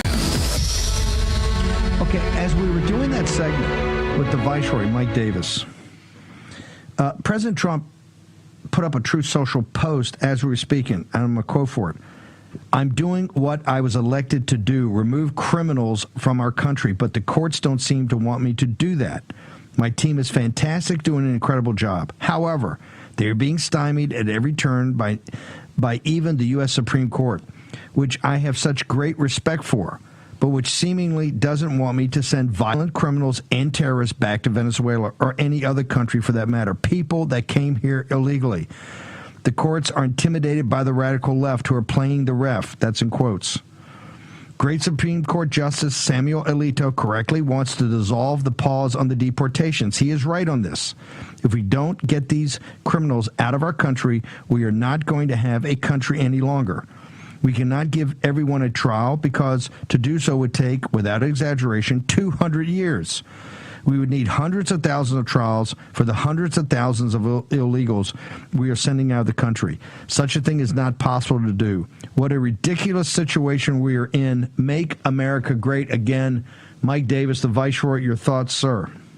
Yeah, remember at the peak of this Biden invasion, there were 30,000 illegal immigrants coming into our country per day. There's just no chance you can have trials or even mini trials for each one of these people. And think about it.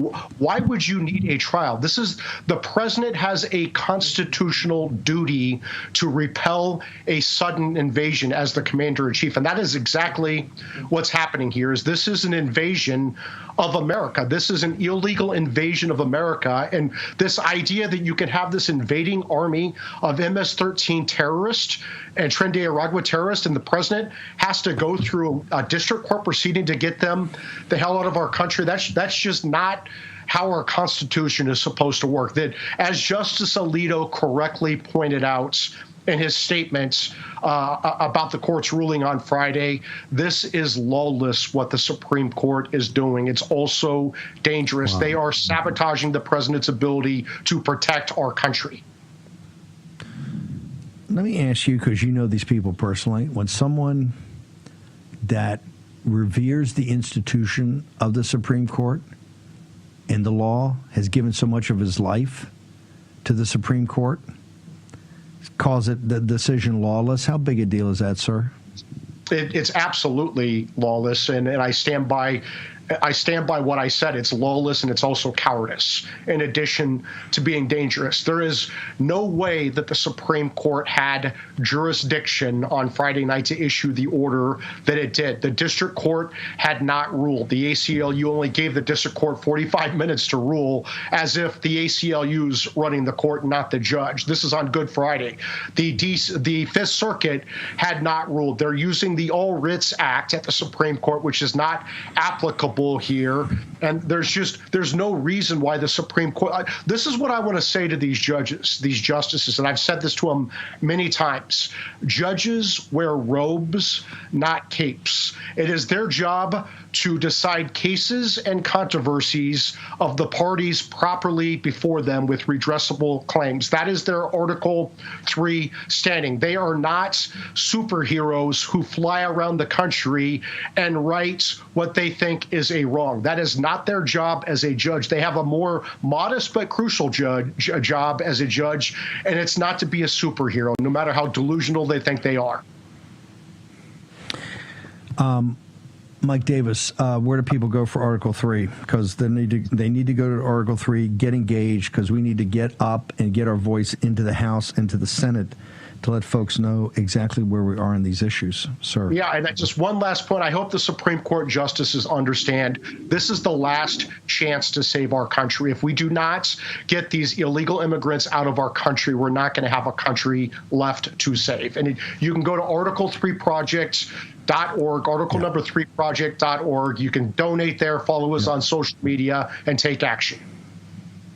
This is, I want to just, one last thing for you, Bounce, and this is why I gave the speech in Pinehurst now over almost 2 years ago or a year and a half ago. And I said the convergence of having to make major cuts from federal spending coupled with deportation, mass deportation of 10 million people. Mike, these are the easy ones. These are the ones that are not close calls. These are the ones that are criminals, gang members, raped. I mean, the worst of the worst. And look at what the Democrats are defending politically. Look at the side they're taking on MSNBC. You had a U.S. senator go down there, and CNN braced him up over the weekend. Dana Bash just asked him a couple times, hey, you were there. Did you ever ask him if he was a gang member? No, it's not about that.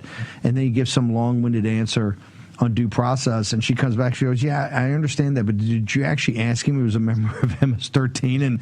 And the guy couldn't, Von Hollen couldn't run away quick enough, right? Yeah. They don't want to face what the facts are, but go ahead. Did they see the MS-13 tattoos on the guy's knuckles? I mean, here's the deal with the Supreme Court. You're exactly right, Steve. This case is so easy, and the fact that the Supreme Court made this complicated shows you that a lot of these justices do not have the fortitude to do their job. Sir, thank you so much, and thank you for Article 3. The Viceroy, your efforts are amazing. Thank you, sir. Natalie Winters, your piece and President Trump, when you see AOC, and now she's like the overwhelming, polling lead to head the Democratic Party. Hey, I love it. Do it. when she's doing the oligarchy tour, and President Trump is taking down the oligarch apparatus in federal courts, one in Northern Virginia, one in D.C. on Google, to take them apart. In addition to Zuckerberg, with Zuckerberg being a supplicant to him, to take apart Facebook. It's heroic. No one's ever done that, ever. President Trump is doing it and doing it right now. Of course, they don't want to talk about it. They don't want to give him any credit. But it gets back to also the platforms and the apparatus of censorship. This is the reason they could censor us, right, to take us to deplatform. It didn't stop the growth of the show, but this is what they try to do. Natalie Winters. Well, and let's link it all together. I think the growth of new media, the growth of shows like War Room is not just inextricably linked to the legacy media, not just failing at their jobs, but intentionally colluding and collaborating in some cases with government-backed censorship operations. But it's a result of weak Republicans, right? War Room wouldn't have to step up and stand in the breach if elected Republicans at every level of government were doing the things that we are actually hammering them to do. I think immigration is probably the best example of this, and that's sort of what we get into in this piece, which has to do with the idea that the same elites who, for how many years couldn't cover anything going on down at the southern border, right? They didn't care about 10 million plus illegal aliens. Let's ask Bear Stearns. It's a lot higher than that. But now they're triggered by a couple of new media reporters entering the White House briefing room, right? The same briefing room that you need an ID to get in, that they have beautiful walls and security protecting them, right? These are the same liars who have hid behind really an Orwellian censorship industrial complex for how many years? They've been calling our audience nativists and xenophobes for saying, you know what, sorry, in my version of the social contract theory, I don't think my own government should be working to replace me and suppress my wages with immigration policy. But now they have a couple of new media reporters, right, who have to stand on the side of the briefing room, and they can't even compete, right? I think an MS-13 member, I say this truly, we saw the questions they were asking about Kilmar Garcia. He would be better received than most members of MAGA. They will treat MS-13 with more nuance, frankly, dignity, than they have members of the MAGA movement, than the way that they treated President Trump. It is absolutely, absolutely reprehensible, and it goes back to the core issue of why we all got involved in this fight. Just like the establishment Republican wing of the establishment wing of the Republican Party doesn't get to dictate what our policy is on immigration, the media elites who are all walking behind me, and I hope they can hear me, they don't get to dictate what the American people are going to be force-fed about what the Overton window is going to be when it comes to immigration. I don't care about MS-13 members getting deported. I hope they have very uncomfortable flights. I don't care if they're on the wrong ones. I give zero, you know what. What I do care about is legal immigration, getting these people deported, and that's what they should be asking about, not acting like PETA commercial actors over an illegal triple threat, an illegal alien, a woman beater, and a gang member. But I guess that's apparently who these people support. It's outrageous, disgusting, and I say for the Supreme Court folks, these are the easy ones. 10 million illegal aliens here. They all have to go home. Just have to. Natalie, before I let you go, in your social media, what table you're sitting at the White House Correspondents' Dinner on Saturday night, and have you already RSVP'd for all the highfalutin brunches that are taking place all Saturday and Sunday, ma'am? I think I'd probably rather hang out with MS-13, and that says a lot. I won't be attending that, and I don't think I'm invited. But you know what I will say, Steve? Unlike the illegal aliens that are in this country, the 10 million, they may be going home. They're going to be leaving this country. New media, myself, War Room, we are not going anywhere.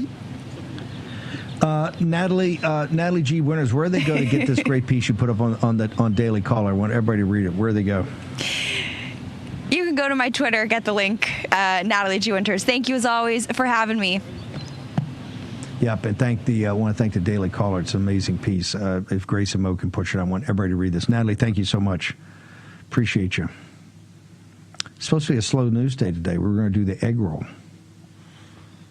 Melania was fantastic there. Pete was great there. In fact, in the second hour, I want to play the Pete thing again. We're going to get into Pete Hegseth and all this. They're trying to put the White House under siege. Not going to happen.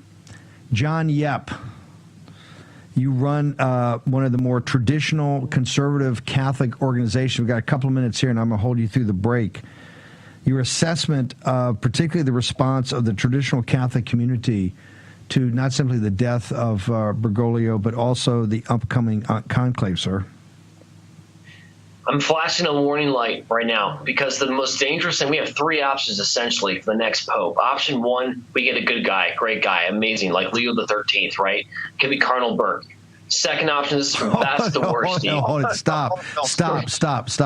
I got to stop this. I got to stop it. We're going to hold it. We're going to get Leo the 13th. That's an option? You're telling me that's an option? No, I mean, we're going to get the guy that took on modernity?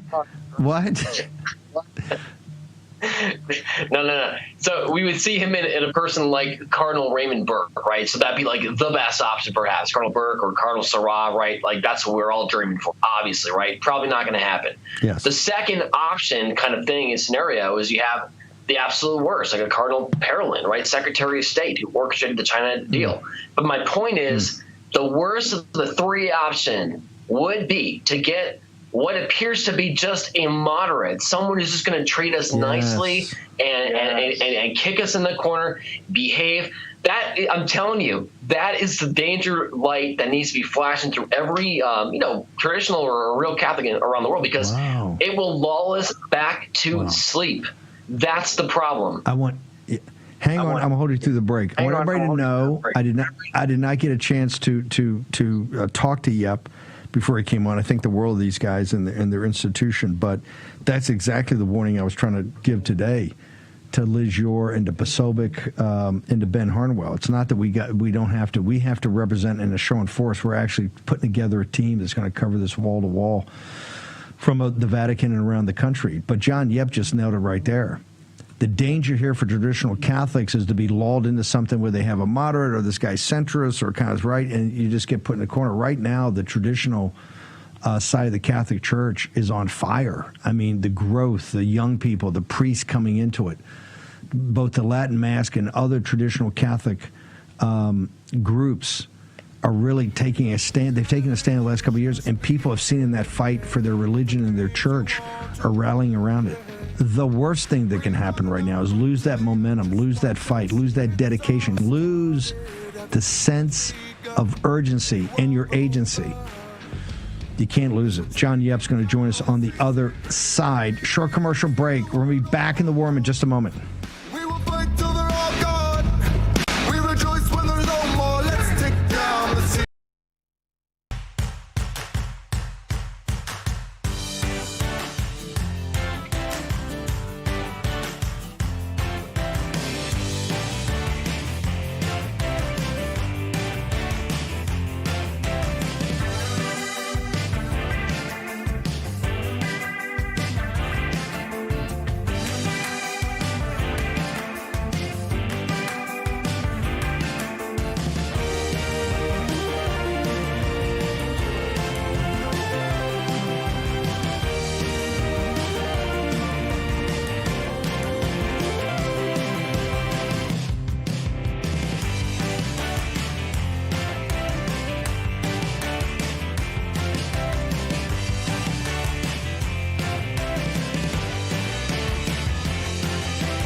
Carissimi fratelli e sorelle.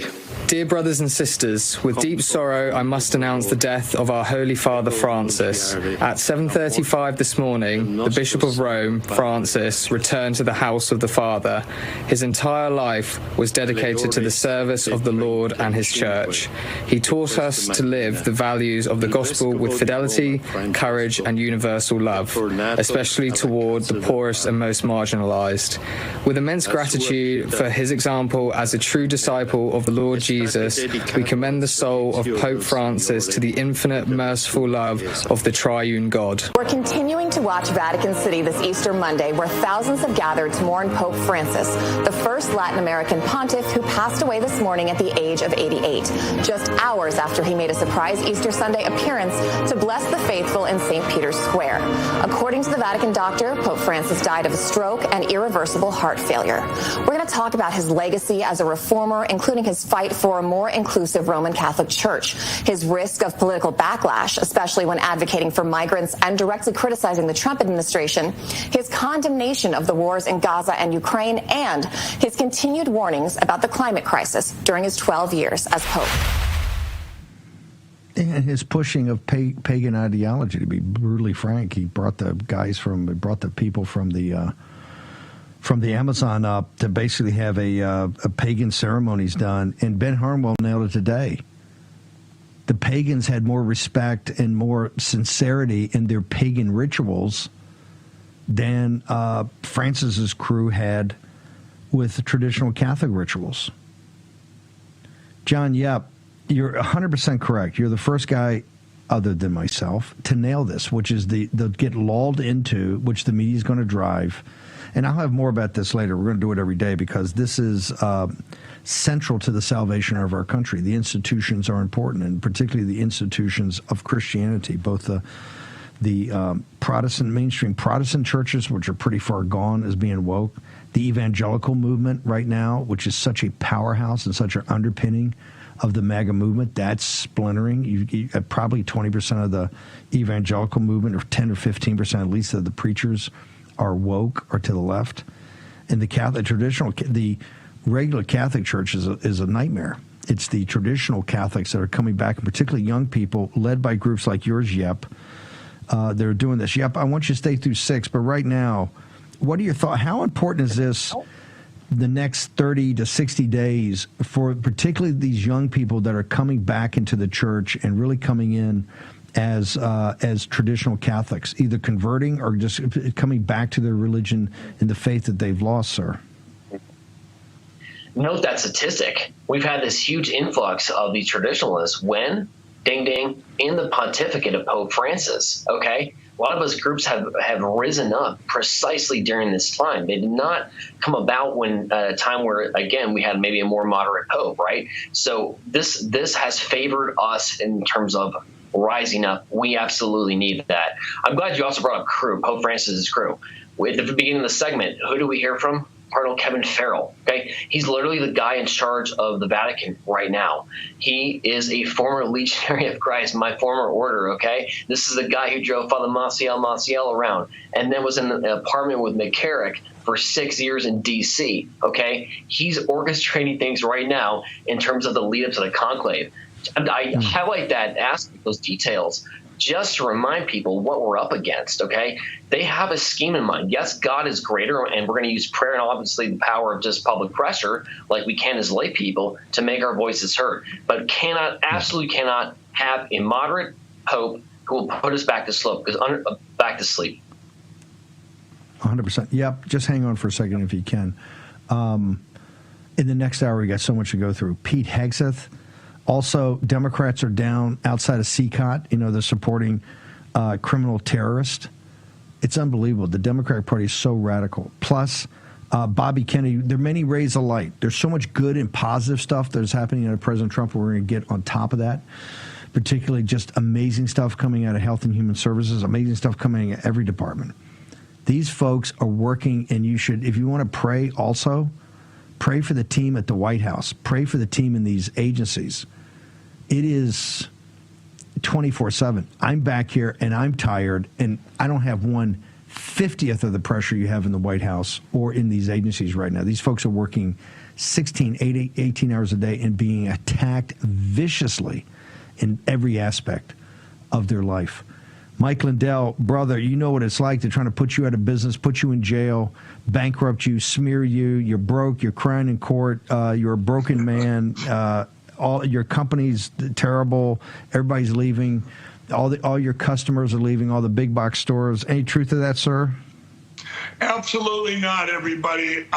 We continue to fight, and to secure our election platforms. And the media likes to lie. Oh, he's crying in court and he's been ruined. What I told him was lawfare. They've been trying to ruin me with their lawfare, but it's not going to silence me. And what do we do when that happens, everybody? We run specials to the war room. When they cancel us, that's your gain.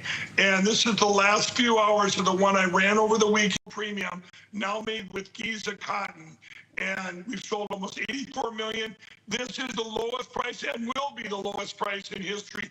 And it goes away in a few hours. $17, king or queen size of the bed pillows. You guys, any loft level. Remember, they come in 4 different loft levels. You can get fitted online or call my operators, 800-873-1062. They will custom fit you. People don't realize that my pillow, they're custom fit based on your frame size.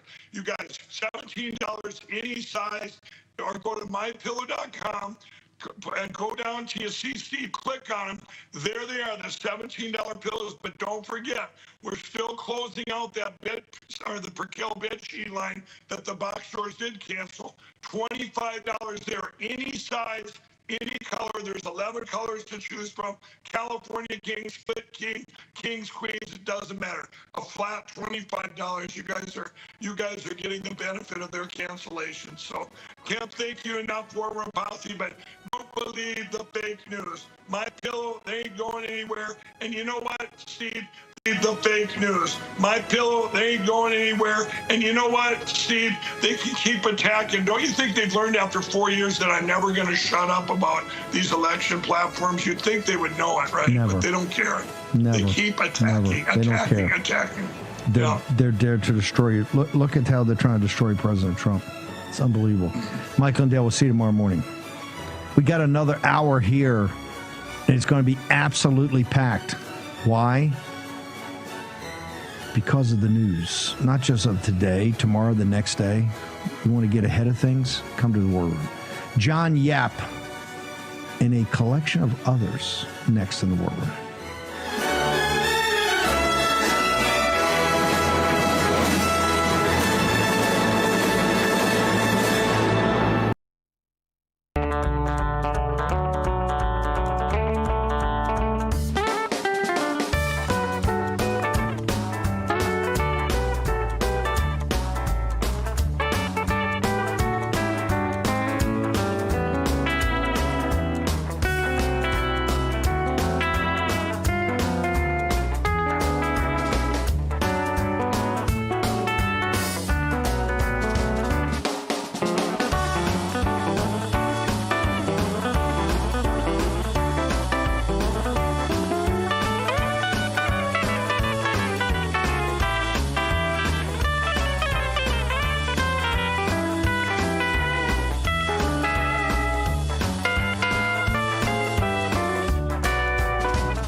Tried to shut them up. There's no guarantee to free speech. They tried to cancel them. Deplatforming works. They even threw them in jail. Peter Navarro, Steve Bannon, now in prison. But they couldn't stop them. It's not a prison bill that will ever shut me up. They call them rebels. Basket of deplorables. They call them rogues. They claim to values or religion. And they say they're outlaws. These are the kind of guys you like to smack in the ass. War Room presents Rebels, Rogues, and Outlaws. You set out to take Vienna. Take Vienna! The national bestseller by longtime Bannon producer Dan Fluette. Take a journey through the pictorial history of War Room in a culture that celebrates the weak. Show your support by standing with the rebels. Go to doitfluette.com or scan the QR code on your screen.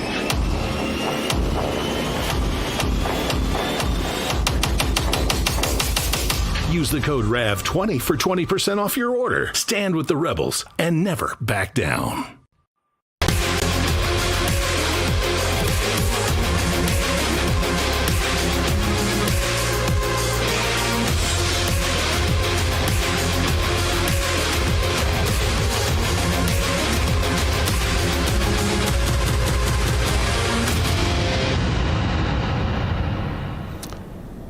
Good evening, America, and welcome to the Monday edition of Just the News, No Noise. I'm your host, John Solomon, reporting to you, as always, from the nation's capital and the wiredtofishcoffee.com studios. You know, this Wired to Fish Coffee is the official coffee of Just the News. It's the official coffee of the Solomon family. We love it. It's our #1 coffee now.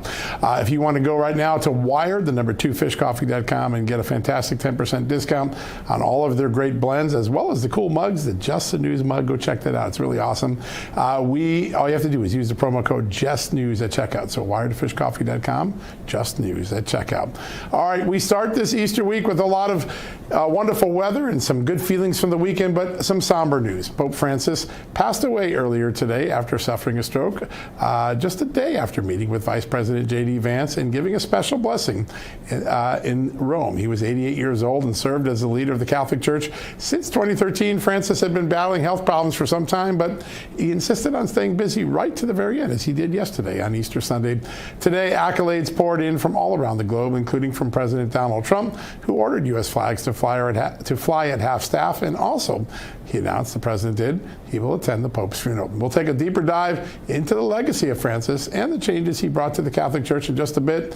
Meanwhile, we're going to turn to some important news in Washington. There are signs that long-awaited accountability efforts may be ramping up. House Oversight Committee Chairman James Comer, just a few minutes ago, referred former New York Governor Andrew Cuomo for prosecution by the Trump Justice Department, alleging that Cuomo made numerous false statements to Congress during its probe into his handling of COVID-19 and his failures to protect nursing home patients during the pandemic. On another front, separate front, Just the News reported this morning that the U.S. Attorney for Washington, D.C., President Trump's choice, Ed Martin, sent a letter last week to a former member of Special Counsel Robert Mueller's team, taking a closer look at the targeting and conviction of former Trump aide George Papadopoulos in the now discredited Russia collusion case. That'd be the first real meaningful investigation in quite some time for those who pursued the Russia collusion case. The letter to Aaron Zelensky, an ex-Mueller prosecutor who left DOJ after Trump won in November, raised questions about Zelensky's statement in court concerning the Papadopoulos case, as well as some work he did teaching at a Communist China Party-linked law school in China a decade ago. Now, those are two pretty big things. Now, we should note that both men, Zelensky and Cuomo, both deny any wrongdoing. All right, time to bring in my amazing co-host, Amanda Head from Los Angeles this week. Amanda, what are you tracking on the news headline front? Hello, John. Yes, good to see you, and happy Easter to everybody. I hope everybody had a wonderful weekend. You know, John, I think that there's got to be an enterprising travel agency out there who is starting to specialize in trips down to El Salvador, because after Chris Van Hollen went last week, now we have a delegation of Democrats who headed down there. We had Maxwell Frost of Florida. We had Maxine Dexter of Oregon, Yasmin Ansari of Arizona, Robert Garcia of California, and they decided to go down there. And Maxwell Frost had something to say regarding what could happen to American citizens, considering what has happened to the El Salvadorian who was deported back home. Check it out. The fact of the matter is it was their administration, when all this started, that admitted that they made a mistake in court documents, speaking to the Supreme Court, that they made a mistake. That's the whole reason this decision was handed down. They're trying to appeal things left and right. But the fact of the matter is right now, they are not obeying a Supreme Court decision. And everyone should be very concerned about this. Of course, this is a constitutional crisis, but also this is going to have real impact for people across the country. The reason I'm here is because this impacts my constituents. The Donald Trump in the Oval Office talked about the fact that next he wants to go for quote unquote homegrowns. He's talking about U.S. citizens. Oh, John, that is quite the stretch to go from President Trump is deporting alleged MS-13 gang members to he's going to start deporting U.S. citizens and sending them down to El Salvador prison. John, I'm kind of in the camp of people who says, you know, if you skip the line, if you jumped due process coming into this country, I'm not really sure that it's in America's best interest to follow due process to get you out. Yeah, it's just amazing watching this strategy. They're doubling, tripling, quadrupling down on something that most Americans think is the right thing to do, which is to deport illegal aliens, particularly those who are suspected of having unsavory ties or criminal ties or ties to gangs. And so I don't know where it's going to end up, but the Democrats don't seem to be winning a lot of points on that. We'll see where that finishes up. All right, we're very lucky to be joined this afternoon by, for the first time, I think, from the great state of Indiana, Congresswoman Erin Hutchinson. Congresswoman, great to have you on the show. Thanks for having me. Yeah, great honor. All right, let me just start off when a leader of Pope Francis's extraordinary import passes away, the world takes note. Just your thoughts on Francis's legacy and the sort of discussion the world's been having today. Yeah, what a blessing. I think Cardinal Dolan said it best. You could not have choreographed a better exit. Having this in such close proximity to Easter, I had the opportunity to meet Pope Francis in Italy at the Vatican a couple of years ago. Just a great teacher, a great leader, and we certainly mourn with the rest of the Catholic faith in his passing. Yeah, very neat. Congresswoman, I want to get to something that we flicked at the top, and that is your Democrat colleagues heading down to El Salvador. There's a lot of business that needs to be attended to, and I understand it's the weekend and you're not in session over the weekend or even this week. However, I have to think that there are more pressing issues than going down to El Salvador to bring back an illegal immigrant who has now been, I think, twice confirmed by courts to be an alleged MS-13 gang member. Yeah, honestly, I hope all the Democrats start going down to El Salvador to advocate on behalf of MS-13 gang members instead of taking care of their own constituents. This is really kind of a ridiculous issue. Some of these people, Chris Van Hollen going down there, did not pay the same respect for the family of Rachel Morin. House Republicans are going to be focused on continuing to secure the border, supporting President Trump in these efforts to make America safe again. And quite frankly, it gives us time to focus on what the American people want us to. I cannot imagine being a member of a party that prioritizes MS-13 gang members over their own citizens, but that's exactly what we're seeing out of the out-of-touch Democrat Party. So as long as they get back to work when we have to go back to Washington next week to start the reconciliation process, I think they should all go down there and spend their time with MS-13 gang members instead of their own constituents. Yeah, it's the best possible ad Republicans could have. Democrats doing your work for you. It's just amazing. Congresswoman, I want to talk a little bit more about one of the roadblocks in the efforts to get the immigration crisis solved quicker, and that's the federal courts. These Democrat-appointed judges, even though they keep getting slapped down by the Supreme Court or appellate courts, they keep sticking their foot out and tripping up President Trump. Takes a few weeks. Is there a momentum in Congress to get the Senate to do what the House has already done, which is pass some reform that stops individual judges from enjoining an entire nation? Yeah, I supported the No Rogue Rulings Act that was passed out of the House, authored by my friend Darrell Issa of California. And, we have to have something that prevents these rogue activist judges from actually taking a higher priority in their decisions over the President of the United States, even on national security matters. So this the No Rogue Rulings Act will prevent nationwide injunctions from rogue activist judges. I do hope the Senate will, with urgency, take this up and that some Democrats will come on board. These activist judges are making these decisions that, again, put them above the President of the United States. We cannot have that happen. And so I do hope that the Senate will rapidly take this up and we will get it passed into law. Yeah, so important. Well, and I know that that's something will definitely help Republican numbers, but I was covering a poll this morning by Rasmussen that shows that Republicans took a 7-point hit and Democrats are now 4 points ahead when it comes to the generic ballot, that voters across this country would rather vote for the Democrat in their district than the Republican. So where is the hole in the messaging? Because somewhere Americans aren't getting the message.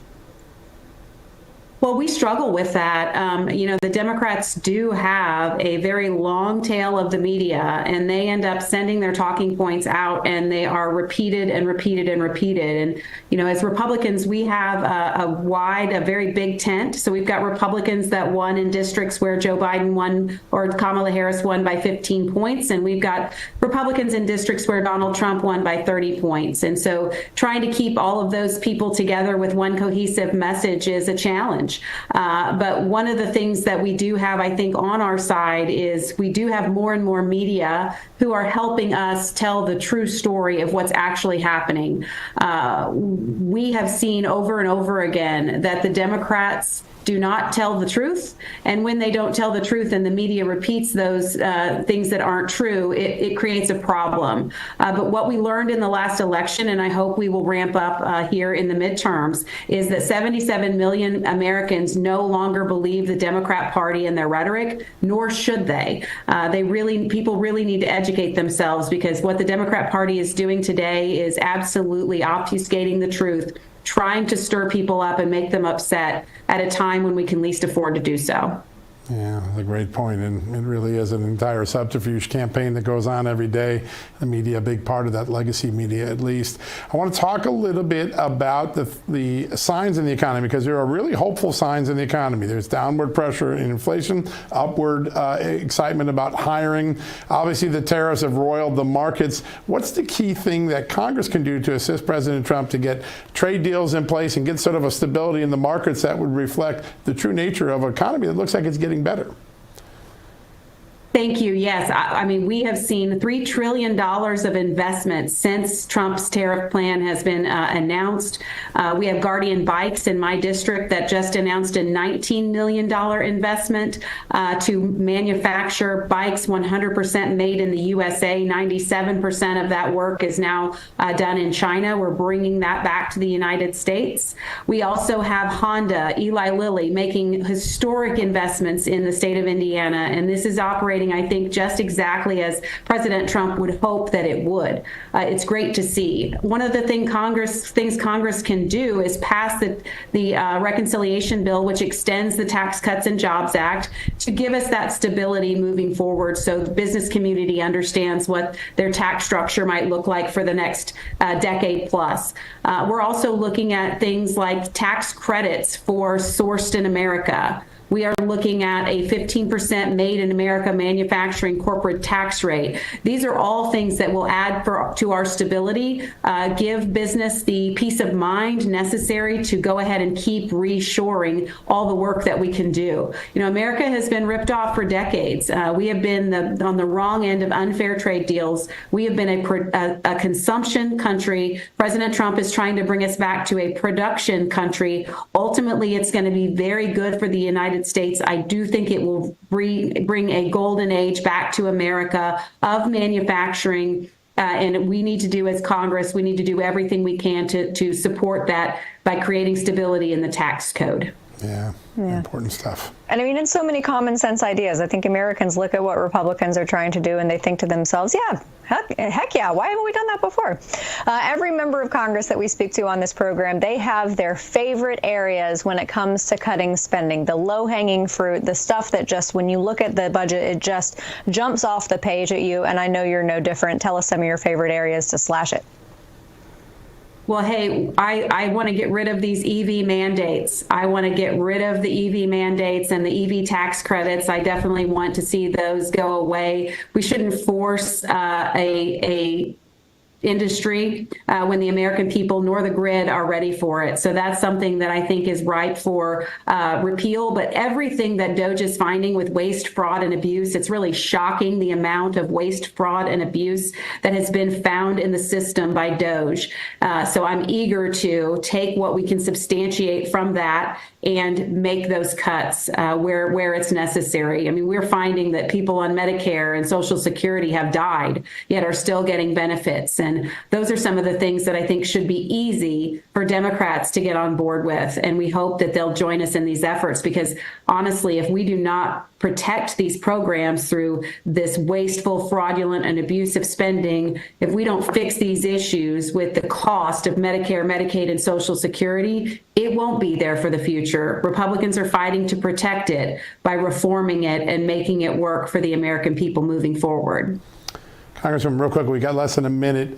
Democrats are demagoguing on the elimination of the Education Department. You gave one of the most brilliant video responses I've seen explaining why it makes sense to everyday Americans in middle America. Just give us your top line thoughts on that. Yeah, there's no need for the Federal Department of Education. It was created under the Carter administration. It was created by Congress. It can be taken away. We need control back in the hands of our states, to our local communities to our parents. The best government is the government closest to the people. We don't need the Federal Department of Education to do any of the things that it has done. Ever since Ronald Reagan was president, we've been trying to do this. I really hope that we succeed under President Trump. I think we are. There's no reason that we should have the federal government telling states what to do. States and parents know best how to educate kids, and we need to turn it back to them. Yeah, no doubt. And I know you're on the forefront of doing that. Congresswoman Erin Hutchinson, what a great honor to have you on the show today. Happy Easter Monday. Thanks for being with us. Happy Easter to you, too. Thanks so much for having me. Thank you. What a great conversation. All right, folks, we're going to take a quick commercial break. When we come back, we're going to talk to another Catholic member of the House, Congresswoman Marinette Miller-Meeks, on Pope Francis's passing and what it means for the future of the Catholic Church. We'll have that right after these messages.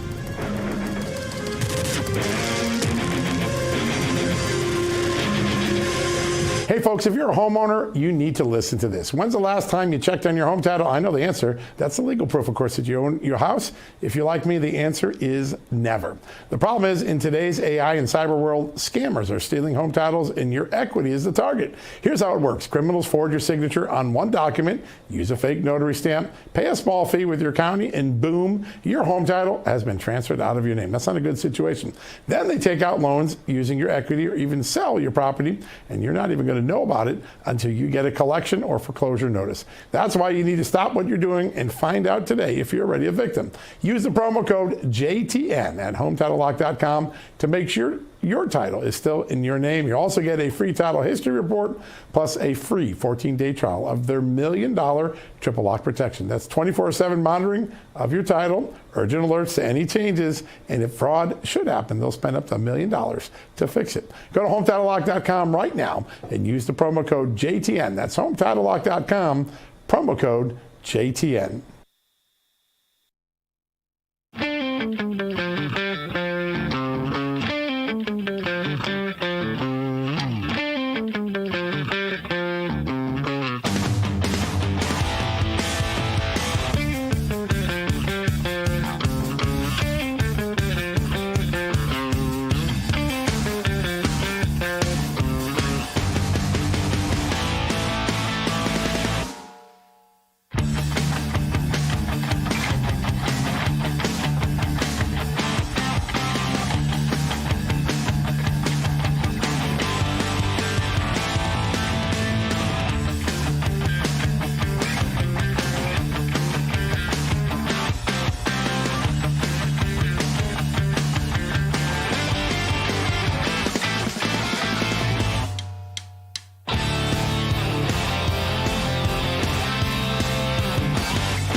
Welcome back, everybody. The world's over 1 billion Catholics learned of the news and are now mourning the news of the passing of the head of the church, Pope Francis, at 88 years old, and now sets in motion a centuries-old process to select a new pontiff. So here to talk about that, as well as the business of Congress, the great Congresswoman from Iowa, Marinette Miller-Meeks. Congresswoman, thank you so much for being here.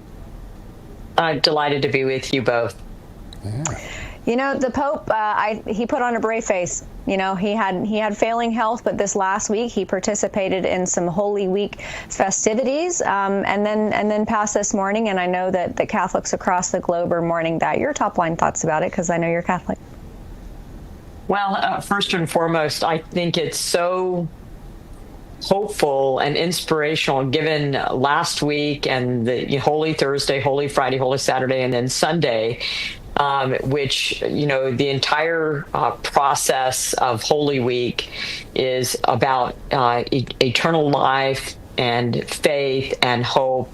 It happens during springtime, which is the physical, natural embodiment of that. And so for the Pope to be able to participate in Holy Week and then to give an address for Easter, it kind of gives you chills almost, the significance of that. And then to pass away, it was almost as if he lived long enough to be able to deliver this Easter message, always of humility and caring for the vulnerable and compassion, just as Jesus had done. So I think it was, so becoming and so fitting that this would happen. We know that he has been in failing health. We actually didn't know if he would make it to Easter. And so for Catholics, for those who to see the pontiff, the head of the church, to be able to give an address and then pass away, I think is very befitting. Yeah. Such a remarkable legacy, too. The first pope from the Americas, a pope that clearly made a lot of changes to the church, saw a significant growth to the church. As history will look back at his tenure, how do you think history will regard him as a leader of the church and also his role in the world? Well, I think first and foremost, as you said, he came from Buenos Aires. So to come from, South America, from Latin America, to be a Jesuit, to then be in the Vatican, the first pope from the Americas, I think in many ways that in and of itself was transformative and a legacy. His conversations about compassion and humility and caring for the vulnerable, very much in the way that Jesus himself would have done. His use of social media, so he brought the church into a new era. And so his use of social media, interacting with individuals at a different level, in a different place, I think that also is going to be part of his legacy that he left.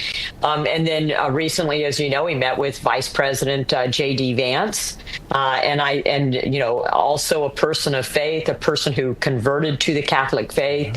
I think that was also very meaningful, given his frail health, that he would meet with the Vice President. And so I think that's going to be part of his legacy. There are going to be others who said he didn't do enough when it came to the, to the scourge of the church, when it came to young children and to addressing those issues. But I really think the fact that he interacted with the world in a different way, was able to grow the church, I think is extraordinarily important. Yeah. Congresswoman, President Trump ordered flags to be down at half staff for the Pope's passing, which is, I think, a wonderful and very respectful gesture. But there were a lot of issues that I think rubbed some Catholics wrong, especially in the social space. And they are looking for a Pope, the next Pope, to be someone to lead maybe in a more traditional direction. Do you get that feeling as well?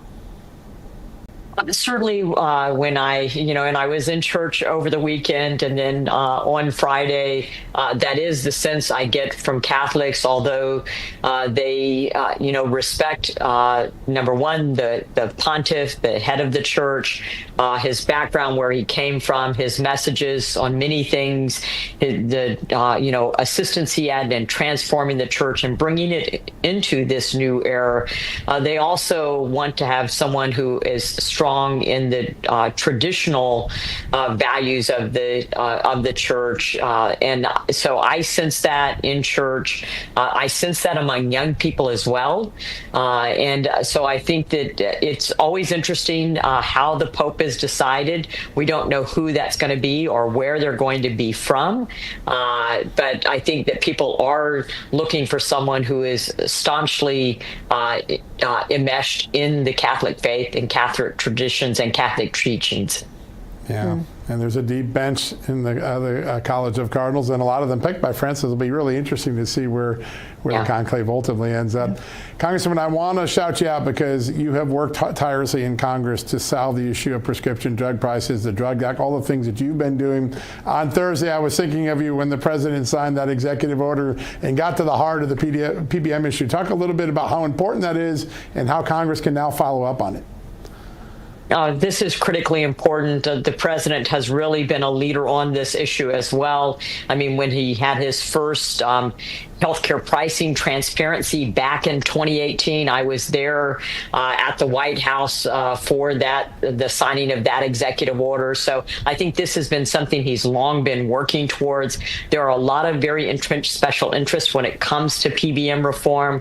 My goal is not to end pharmacy benefit managers or the work that they do in helping to get prescriptions to people.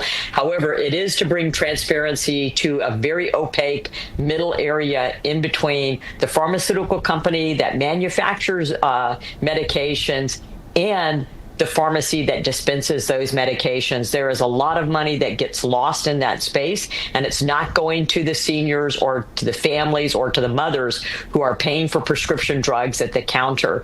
And so I think it was tremendously important. We almost were able to get PBM reform in an end-of-the-year package. Yeah. We're still working hard to be able to do that, in addition to which there would be cost savings. So my first bill in 2019 on PBM reform in the state of Iowa, I just found out that one of our communities, the county was able to save almost $80,000 by, negotiating and going around the PBM. So there are significant cost savings in transparency and in rebates and how this, very opaque marketplace works. We want transparency. We want pricing transparency. We want competition.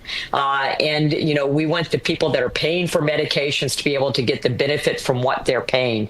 And so there's still a lot of work to do, and I'm not tired yet. And I've got some good advocates in Congress with Senator Bill Cassidy on the Senate side, but also very importantly, Representative Buddy Carter from Georgia, Representative Diana Harshberger from Tennessee, both who are pharmacists, and then Representative Guthrie, who is the chair of Energy and Commerce. So we're going to keep pushing this. We know that Speaker Johnson is also supportive of what we're doing. So we're going to keep moving forward on this issue because it's important to bring prescription drug prices down. That's critically important to our seniors, to families, whether they're Iowa families or American families, to single moms raising kids or single parents. This is a critically important issue to bring drug prices down.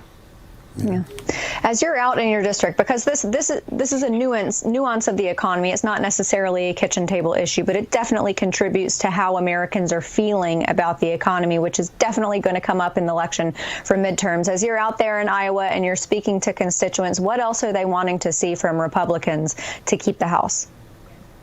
Well, and certainly the things that have been done on the border, deporting criminal illegal aliens is very important. Healthcare cost in general is a topic of conversation.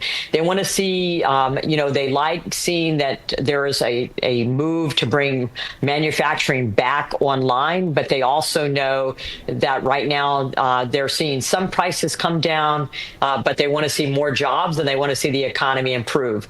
And so, there's a little bit of a roller coaster right now, which is not unusual when you're making structural changes as we're making, but they want to see things level out, and they want to see that wages are going up, prices are coming down, and that their quality of life improves. Iowa Congresswoman and friend of this show, Marionette Miller Meeks. Congresswoman, thank you so much for being here tonight. Great honor. My pleasure. Thank you all. Yeah, absolutely. All right, everybody. DEI is still a huge problem in this country and in our Ivy League schools. But one person is writing about all of that so that hopefully it can make a dent. Maybe we can fix it with Dr. Carol Swain next.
Welcome back, America. Joining us now to talk all about the extraordinary developments on DEI, the war that Donald Trump has declared, the progress being made, the rebranding that liberals are already doing at, is former tenured professor at Vanderbilt. She's also the author of a book about the Claudine Gay scandal at Harvard. It's titled The Gay Affair, Harvard Plagiarism and the Death of Academic Integrity. It's a fantastic book. Please read it. It is amazing. Joining us now, our good friend, Dr. Carol Swain. Doctor, good to have you back on. Thank you. It's always a pleasure. All right. So today's been another day in that tit-for-tat war to try to eradicate DEI from the American agenda. Trump administration threatening to pull $1 billion in science funding from Harvard. Harvard sues. Tell us what's going on in the backdrop of this. Well, the universities are lining up behind Harvard because they're accustomed to doing whatever they want. They believe, just like we've seen people in the previous administration, they believe they're above the law. And I would say that with universities, they don't want accountability. They certainly don't want the government looking at how they're spending government dollars. And I think they're on weak grounds because President Trump's order banning diversity, equity, and inclusion programs in federally supported that are supported by federal dollars, as well as the executive order, which I think is far more important, banning affirmative action. It ended 60 years of affirmative action, and I believe he's on strong grounds because both DEI and affirmative action, they're part of the same thing.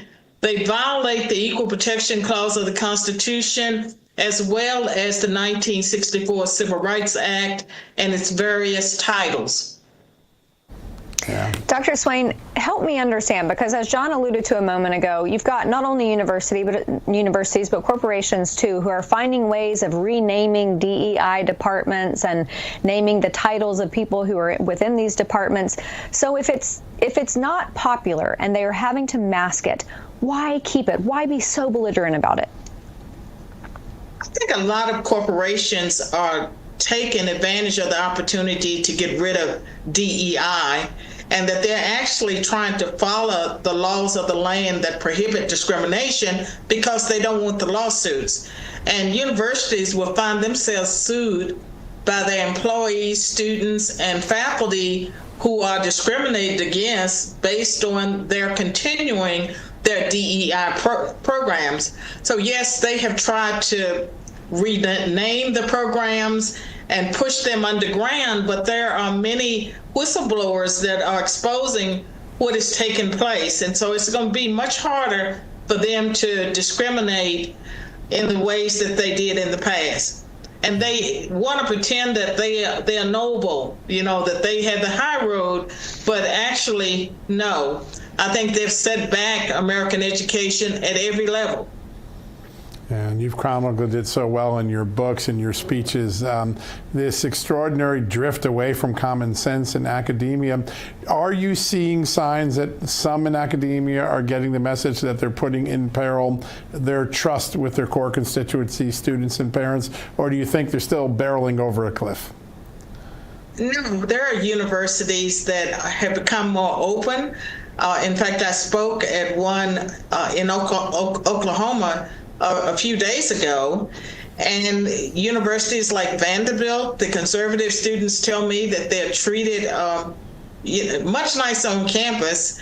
They have support from the chancellor, they believe, and I have been invited to places to speak that would indicate that there's certainly a thawing, and I believe a realization that they cannot continue with the indoctrination. And one of the things I like to point out is that you cannot be educated unless you are exposed to divergent views. And when colleges and universities become indoctrination meals the way that they have, then it cheats students out of an education.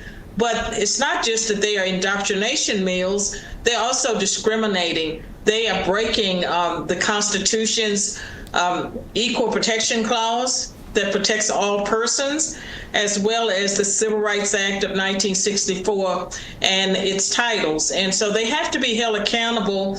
Harvard is trying to lead the way, the battle, and it really is a partisan battle because something like, 98% of the faculty on these college campuses are Democrats. So it really is Democrats versus Republicans, with Harvard leading the way.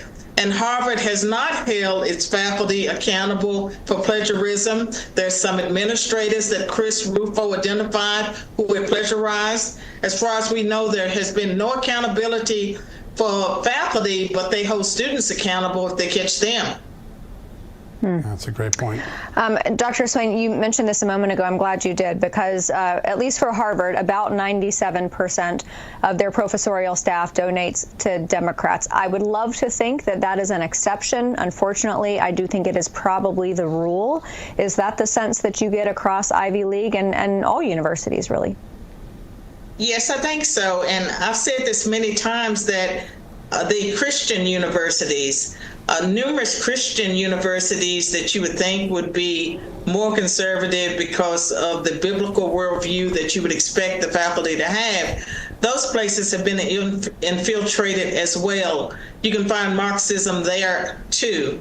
And so American education has to be rescued. I am optimistic. I believe that the days of the woke universities are numbered. And I believe that Harvard, can throw all its weight around trying to get sympathy. It deserves no sympathy. If it wants to behave like a private, it is a private university, it needs to stop taking federal dollars. It can be like Hillsdale and do whatever it wants as long as it's not taking federal dollars. Yeah, it's such a great point. Doctor, just one, we only got about a minute left. I wanted to ask about this because you do it so brilliantly. People say, well, DEI is just an ideology. What's the harm to it? There is a direct and insidious line between DEI and anti-Semitism. Could you give us the bottom line on that?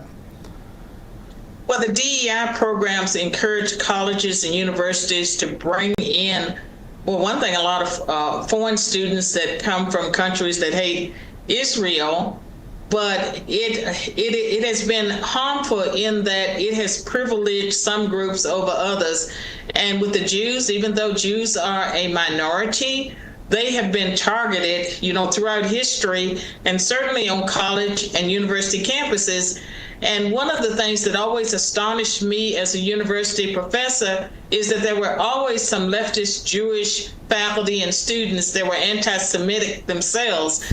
And I found that, just astonishing.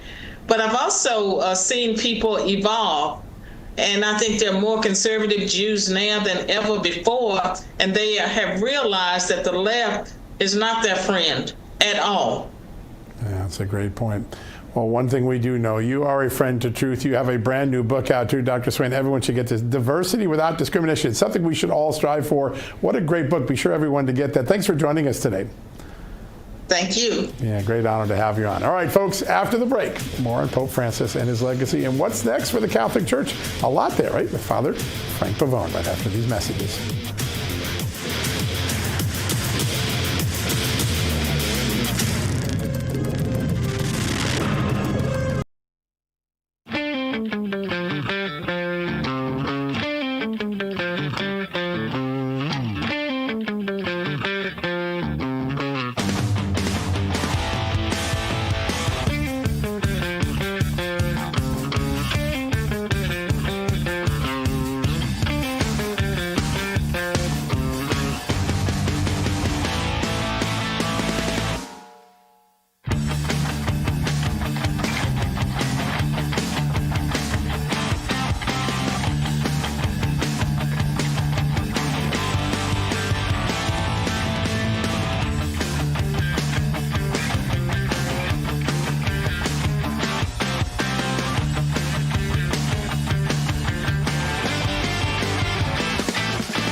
Welcome back, everybody. As most of you no doubt have already heard, that Pope Francis, at the age of 88 years old, passed away. And of course, millions of Catholics reacting across the globe, including our very own President Trump, reacted to it. He also ordered that flags be lowered to half staff. And despite the fact that he and the Pope have differed on a plethora of issues, including border, capitalism, climate change, a lot of other social issues, still a tremendous amount of respect for him. So with us now, a former Catholic priest who was defrocked by the Vatican after criticizing Democrats for being pro-abortion, a good friend of our program. He's the director of Priests for Life. He's also the national co-chair of Pro-Life Voices for Trump, Father Frank Pavone. Thank you so much for being here, sir.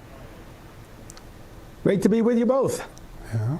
Sir, we spoke to Congresswoman Marionette Miller Meeks at the top of the show. She's a Catholic, and she reflected back on the legacy of this Pope, and I would like for you to do the same. You know, first of all, I had the chance to have a good number of interactions with Pope Francis face to face, and we were, of course, discussing my pro-life work. And he was very much a Pope of mercy. He wanted to constantly stress, one of the things he said that I liked the most was he said, God never gets tired of forgiving us. We often get tired of asking him to forgive us. And the world needs his mercy. There's so much violence. There's so much sin. We need to know that God is someone we can return to once we repent of those sins. The Pope was also very clear to those of us in the clergy about saying we have to be close to the people. He said, you have to have the odor of the sheep on your clothing. That's good advice not only for clergy, but for politicians. You can't lead people unless you know them, and you can't know them unless you are with them. So these kinds of messages, I think that these are not just things he said, these are themes that shaped his whole approach to the papacy, and these were certainly and will remain good for the church. At the same time, we can't deny the fact that this has been a papacy of confusion. And it's not a judgment on him. It's just looking at the impact on the faithful. Both of you and I mean, we're interacting with people around the country, around the world every day. And it's undeniable. People have, how many times they come to us, they call us, they're scratching their heads. What in the world did the Pope just say? What does that mean? There were confusion about the approach of the church to marriage and human sexuality, the LGBTQ community. And it's not just things that the Pope has said, but people that he has brought close to him. There's Father James Martin, who was just absolutely a disgrace to the priesthood, and you've got appointments that he has made to various Vatican offices of some people that they don't even believe some of the things the church teaches. It's very confusing, very disheartening to people who are making sacrifices every day to live this faith, to pass this faith along to their children. And then they end up getting confused. So it's just the fact. There's no judgment here on him, but we are going to look for some healing and some clarity from the next pope, and I think we will get that. I think all the cardinals who will be voting for the new pope see the same thing that we see, and I think a lot of them want to correct it. That's a really great point. Obviously, Francis reshaped the College of Cardinals. He appointed a lot of them, I think about 3/4 if I did my math right. So he has a big imprint on that, but it does seem like the Cardinals understand some of the confusion, some of the frustration in the church.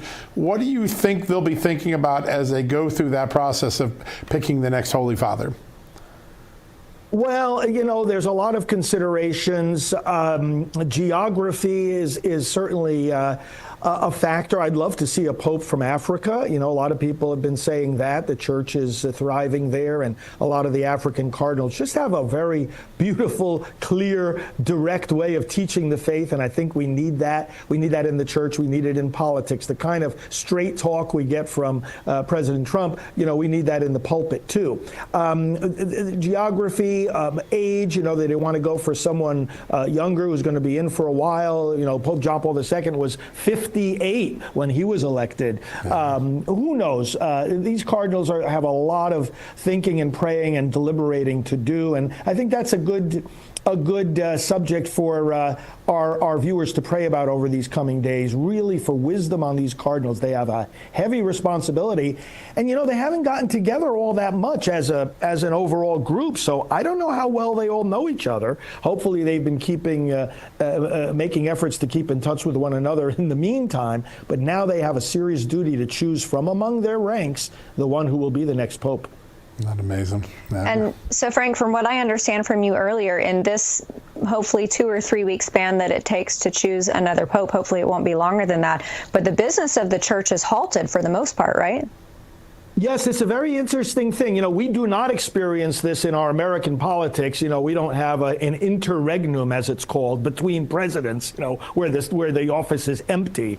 But we do have that in the Catholic Church. So not only are papal decisions obviously put on hold, but all decisions of all Vatican agencies are likewise literally frozen. No official decisions can be made or documents put out or anything like that until the new pope is in place. And in fact, all those personnel decisions, everyone who heads up Vatican agencies, they're going to have to see whether they still have their positions or if the new pope wants to replace them. So it is a very significant moment right now.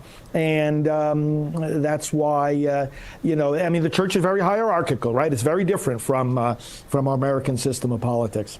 That's a great point. Frank, I want to just ask a little bit about President Trump's relationship with Catholics. Obviously, he made lots of inroads, made lots of efforts. The Catholic Church and the Republican Party have found lots of, certainly at the people's level, a lot of intersection, even though sometimes the leadership was at loggerheads with President Trump. What does the future of politics in America look like with the Catholic Church? Is the evolution that Donald Trump started going to continue, you think? I have advocated very strongly in my own relationship with the Vatican on behalf of President Trump and his policies. You mentioned I was co-chair of Pro-Life Voices for Trump in the 2020 cycle. There were some at the Vatican that didn't like that. And I said to them very directly and very persistently, this man is the best friend that the Catholic Church has in public life, even though he himself is not Catholic. He's defending the freedom of the church. He's defending positions of the church that are under attack. Even on immigration, President Trump's policies are much closer to what the Catechism says about immigration than what some bishops say, who are basically of the open borders. Every migrant is an encounter with Christ sort of way of thinking. So I think that what has happened in American politics right now, the public has spoken very clearly, loud and clear. And the good news is that so many of those who went into the voting booth in November are sitting in the pews every Sunday. So in other words, I'm saying that the wave that we have seen, a wave of common sense, a wave of rejecting the woke agenda, a wave of real change, I think now is going to overflow into the church as we choose a new pope. So the pope is not democratically elected among the people, but that doesn't mean that the people don't have a voice. And I think we have to raise that voice, kind of President Trump style, let's let our pastors know where we stand. Let's put it in their faces. Obviously, always with respect, with unity with the church, but nevertheless with a clear honesty and transparency. It's a healthy family when you're able to air your differences instead of pretending that they don't exist. And I find that in the church today, in the Catholic community, very often we're just trying to find the easy way. Let's not cause any disruption or disloyalty. No, speak your mind. And I think that's the kind of change we need to see. That's good advice. I think that is just great universal advice. And as always, it came from you, Father Frank Pavone. We love having you on the show. Thank you so much for your wisdom on this. Thanks. Blessings to you both. You as well, Same sir. to you. All right, everybody. We have one more segment after this commercial break, so we'll be back on the other side.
Welcome back, everybody. Before we dive into a few more news stories before we head out for the evening, John, I'm just kind of one of these fact fiends, and I love looking into processes. And even though I'm not Catholic, I found it fascinating what I learned about the process of choosing a pope, particularly at the end when there is the black smoke or white smoke. I had no idea how scientific it is. For black smoke, they use a cartridge of potassium perchlorate with anthracene and sulfur. And then for white smoke, it's potassium chlorate with lactose and chloroform, and they send that up. They literally send out smoke signals. I think they said that they will also ring a bell if the Pope has been chosen, just for extra confirmation.